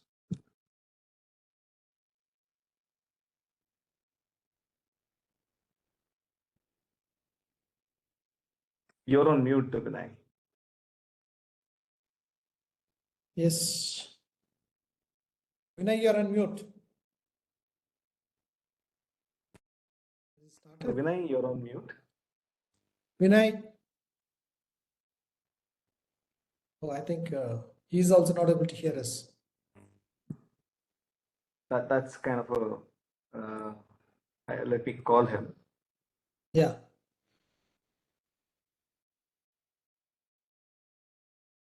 Vinay, we cannot hear you. Can you hear me, sir? Now Yes, we yes, can. now we can hear you. Okay, great. As usual, technical glitch never leave us. But hopefully it works now onwards. So once again, Sripati, thank you very much for the kind introduction, and good evening, good afternoon, good morning, depending upon where you are. I know it's a global setup, so, and I know for many of us it's a meal time, so I can assure you that we are not very far from your meal. Going by this very interesting and deep discussion since last more than 2 hours. I made some note and I want to really summarize the entire thoughts in 3 different areas really. So one is, if we see the current, let's say passenger load or current flyers in the world, we are currently around 4 billion flyers per year.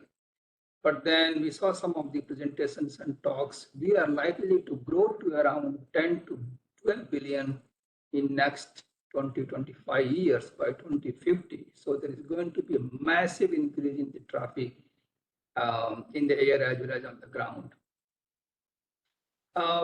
Looking from some of the themes of the event, from safety point of view, we learned that the air travel is getting safer day by day. And when you presented the trend of kind of a major accidents last couple of decades, and that certainly shows that we are getting better.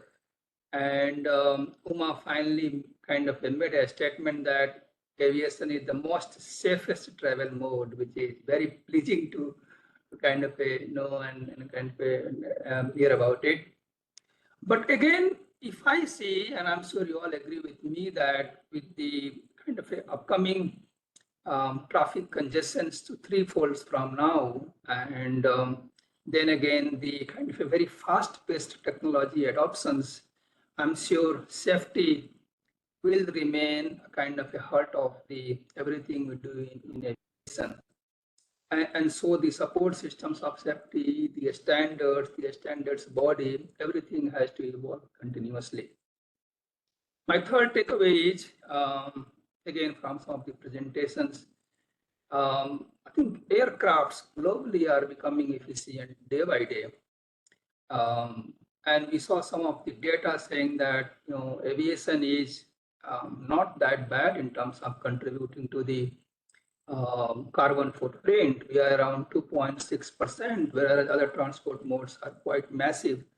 But if you look into further data, again, there was a somewhere indication that even with 2.6% contribution, today aviation is contributing to nearly 1 billion tons of CO2 in the atmosphere. And now imagine the fleet size growing to serve 12 billion people by 2050. And then again, by that time, we globally meeting the target of net zero. I think for me, it looks very contrasting scenario. And that's where the consciousness, the thinking of the sustainability is very important.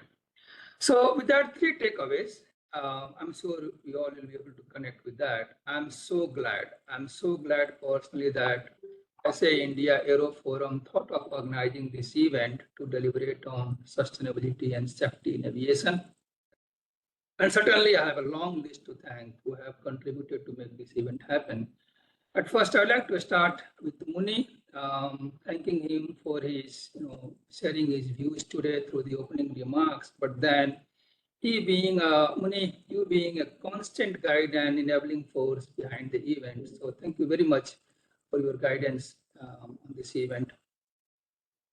Sripati mentioned about Dr. Ravi, so I will certainly like to take opportunity to thank Dr. Ravi for he kind of a front leading this event from designing, conceptualizing, and making it happen today. Dr. Ravi, everyone says you have infinite energy, so thank you very much for all the inspirations that you put in front of us. So again, thank you very much. Let me talk about the generosity of the sponsor for today's event. those this is our flagship annual event, and we take to the industry every year, more like a complementary event for industry to know about the standards. And probably you also know that this event has been normally kind of with a fee in the past. But again, this year, given the relevance of the broader impacts this topic was delivering to the industry, Boeing came forward to sponsor this event, bearing all the expenses. And as a result of that, this event has come to us free of cost. So a big thank you to Boeing and especially to Kripal for this generosity. I'm so grateful to the distinguished speakers and the panelists who joined us today. My heartfelt thanks to Stephen. I think he left the meeting, but it's kind of a courtesy to express the deepest thanks, and same time to Mr. Mithun Saha for delivering keynote addresses on sustainability. They both provided excellent thoughts and kind of broader approaches that the two giants, Boeing and Airbus, are taking in achieving sustainability, especially the target of net zero. And in both the talks, there were a lot of insights on SAF. I think this has been one of the sessions I have attended so far where I had a kind of a very, very deep insights on SAF. Along with that, my sincere thanks to Richard Ambrose for sharing the deep insights on electrified propulsion. And I hope Richard is still on. I want to say from my side, it's kind of a high voltage insights. So much of talks about the voltages playing a role on electrified propulsion. Richard also talked about the various standards in place already or coming in to support the electrified propulsion and that technology in futures. Again, thank you very much, Richard, for taking us through the standards and documents available currently for the industry. We had a fantastic panel discussion this evening. The panel deliberated various aspects of safety, including safety for commercial aircraft, safety for military aircrafts. We also see safety from viewpoint of FAA and EASA. I remember some point in time, Muni was trying to marry FAA and EASA. That was kind of a good pointer, but Muni, we seem to be a matchmaker. In aerospace. Good. Okay, go ahead. Yeah. I was also pleased to see that panel did touch upon the various challenges that aviation may see from safety point of view. And again, the challenges may become probably a lot more interesting again when we see the various kind of a newer technologies coming in. I think I should say good technology versus nuisance technology. Everything is coming in, and then safety becomes very important. So in summary, thank you very much, Muni, Andrew, Uma, and Dimitri for your time and bringing your insights to us. Let's move on the giving side, which is very important. So there is a saying that we get back what we give out to. And to that extent, Dr. Ravi reminded us that we need to move to be a contributor from just a consumer. We can't always be consumer and enjoy the standards. So thank you, Dr. Ravi, for your overview on firstly India's presence on the SAE standards. I'm sure it was an eye-opener for many of us that we have so much of presence on the SAE standards. And you also provide guidance for the professionals who want to contribute. And I must say that we must contribute in developing standards for the SAE. My sincere thanks to the industry professionals, academia, and students for being a very, very engaging participant in today's event. In fact, I was told that nearly a third of the participants are the students today. And for me, and I'm sure for all the folks sitting here from SAE and SAE Forum, this is very, very satisfying to see that SAE is becoming a very, very successful knowledge dissemination platform at the grassroots level. So really congratulations to SAE. Moving to my fellow organizing committee members, thank you, Sripati, for being an excellent moderator, as usual, all day, including today. Kripal, Sandeep, Sankar, and many other forum members for help designing this event and delivering it today. I know it has happened under so much of kind of a tight schedule, but then we could make it happen. So really, thank you all forum members for your untiring support. And finally, sincere thanks to the SAE team, Vijay, Aisa, Santosh, Silangon, and many out there for facilitating the whole thing last couple of years, facilitating registrations, maintaining communications over last couple of weeks, and setting up all the infrastructure, technologies, and support needed for today's event. So thank you very much, SAE team. And I know you are very busy supporting many initiatives of SAE, but then you have been a kind of on top of your toe all the time and supported this event. So really thank everyone there at SAE. Once again, I thank one and all present, as well as those who are not present but have supported this event directly or indirectly in many ways. So with this, Sripati, can we conclude, or do you have any other message to pass on? I think we can conclude, Vinay. Thanks a lot for a wonderful vote of thanks. Thank you, Sripati, and thank you, everyone. I wish you all a very good day, good evening, and happy holidays. Thank you, everyone. Thank you, Vinay. See you all. Thank Have a you nice so day. Thank you Thank you all for joining in. Bye-bye. Bye. Thank you all. Bye, everyone.